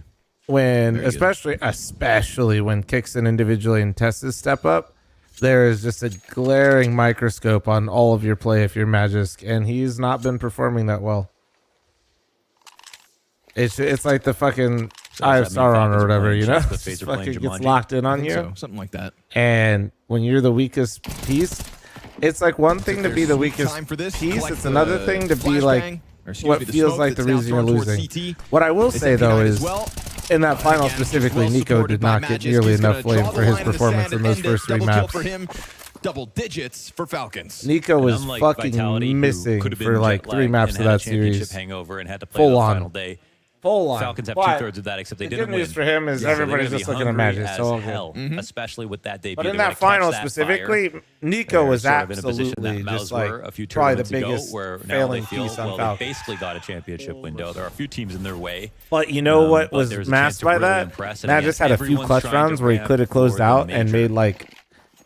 And it wasn't that he just lost them; like he genuinely looked like uncomfortable Just in them, which expecting is all of that to come in front of not Jet what Lag, you want to know, see. Vitality's Gimpy, streak, thanks for the Falcons' 67-month taste reset. of Thank the you. grand finals. He looked like the guy that's been reading every Had a tweet chance made to get about him. revenge right That's here, telling right him now he's in dog. I mean, nothing to wake you up like that, you know, more than caffeine. Monacy dives behind box, gets chased And down. I think that's the most concerning thing right now for Magic is, at least from what I can tell, doing my armchair analyst thing on his movement in the server, he just looks like he's not confident He will right go join now. Magisk on the B site, and FaZe will have to play catch up 2v4. There it is. No money here. A Thanks for killer the of an 80-month in-game prime leader. thing. Bro, I've been to And Zaxby's that's like before. we mentioned his fragging as an in-game leader. It's even another parallel. No, I think we're supposed to get a Roscoe's. That has way and a Waffle House. Both those have my attention way more.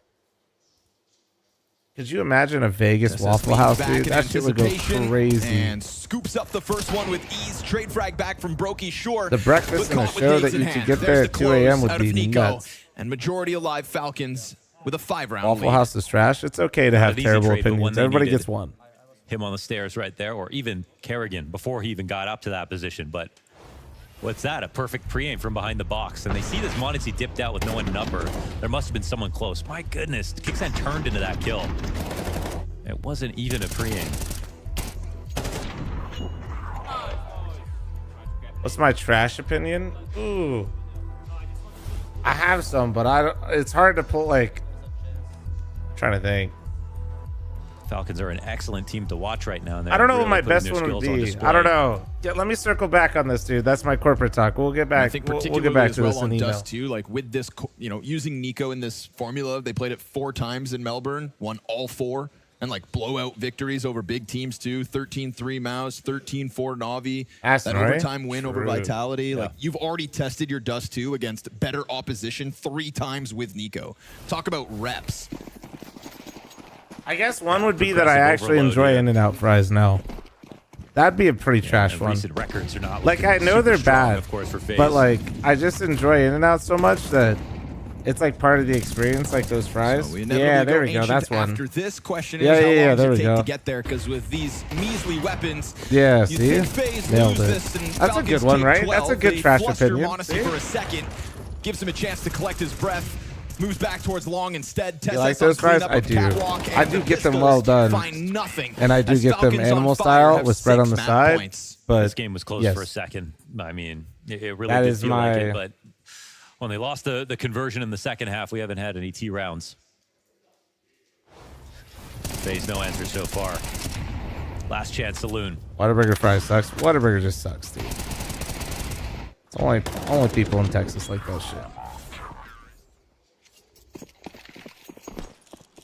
Pretty sure they actually got a metric for it too. I think they actually just like are failing outside of Now Texas. just job a little harder. Brokey trying to find late game impact. If you go outside of Texas, if I want something like Whataburger and I'm like in the Midwest, I'm getting Culver's, dude. It's looking to end up. Are a you great fucking recovery high? for Like I Nico. want Whataburger. You're fucking crazy. And if I'm I think somewhere his right uptick on the in West, I'm level getting is in and what out. Makes this suddenly look so much more one-sided because during his absence, Miss is me when with that FaZe made it shit. feel like we could have a game on our hands. Texan here can confirm Whataburger is dog shit. That's 4 what I've been players saying. on Falcons with 13 kills. Monacy ahead of the rest. Yeah, I don't know. Tessa's is just cheating. It's fine. Let it be, guys. Vitality S. We're all cool with it. Tessa's like we're low key all cheering for Tessa's so he doesn't get Contribution cut, from across right? the board. Now Culver's is so good, dude. The only downside is I could feel my like life expectancy going down when I eat it. That's the only downside. Small price to pay.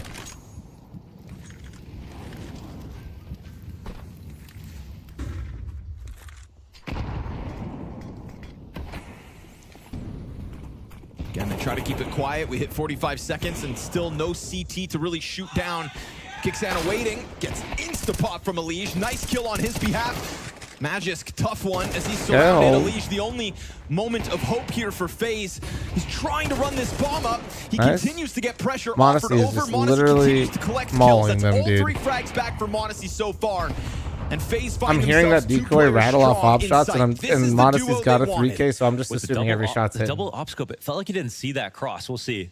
Monacy and Nico to What's the close shittiest out pizza versus chain a you eat? FaZe Oh, with dude, I bomb fuck with Little ticking. Caesars still. Nico's Yeah. approach is cautious. Fire beyond the hold of Frozen. Flusters him I'll explain somewhat. why in a Nico's sec, gonna but I swing can't out, get kill over him it. from Oh, come on, backside comes Elige. 3 kills to his name. Monacy the same, Damn. but he'll go one step better.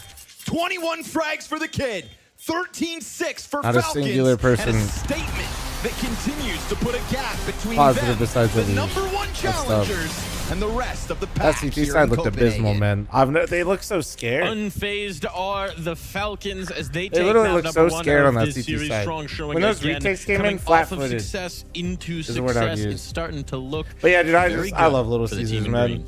That shit Looking fueled great. my I childhood. mean, that's Falcons coming off of, you know, Remember you had the grand Jeremiah, the final guy they that was lost, telling they you about come that got here me into and they're WoW? immediately looking good. CS, And there were signs. Magic. I mean, FaZe wasn't dead. They I've weren't told dead this on story arrival, before, but Falcons looking great the whole way his through. house was split level. Just always have a plan. I So feel he like by that's far had the where best the house difference to is do not System only Link just on in the Xbox for personnel, Halo. where you would say some of the individuals like Monacy and Nico are So we have fantastic compared to the upstairs FaZe players, versus but in terms of downstairs, the ideas and then the split behind level with the Falcons, it just System feels Link through like the wall. They're always doing something. They're always And we'd constructing an order idea, like a way to get back $30 into a round. worth of Little And Caesars for FaZe, all of us to that me, were just play playing. a little bit more on their heels. And that would fuel our That they entire do. fucking That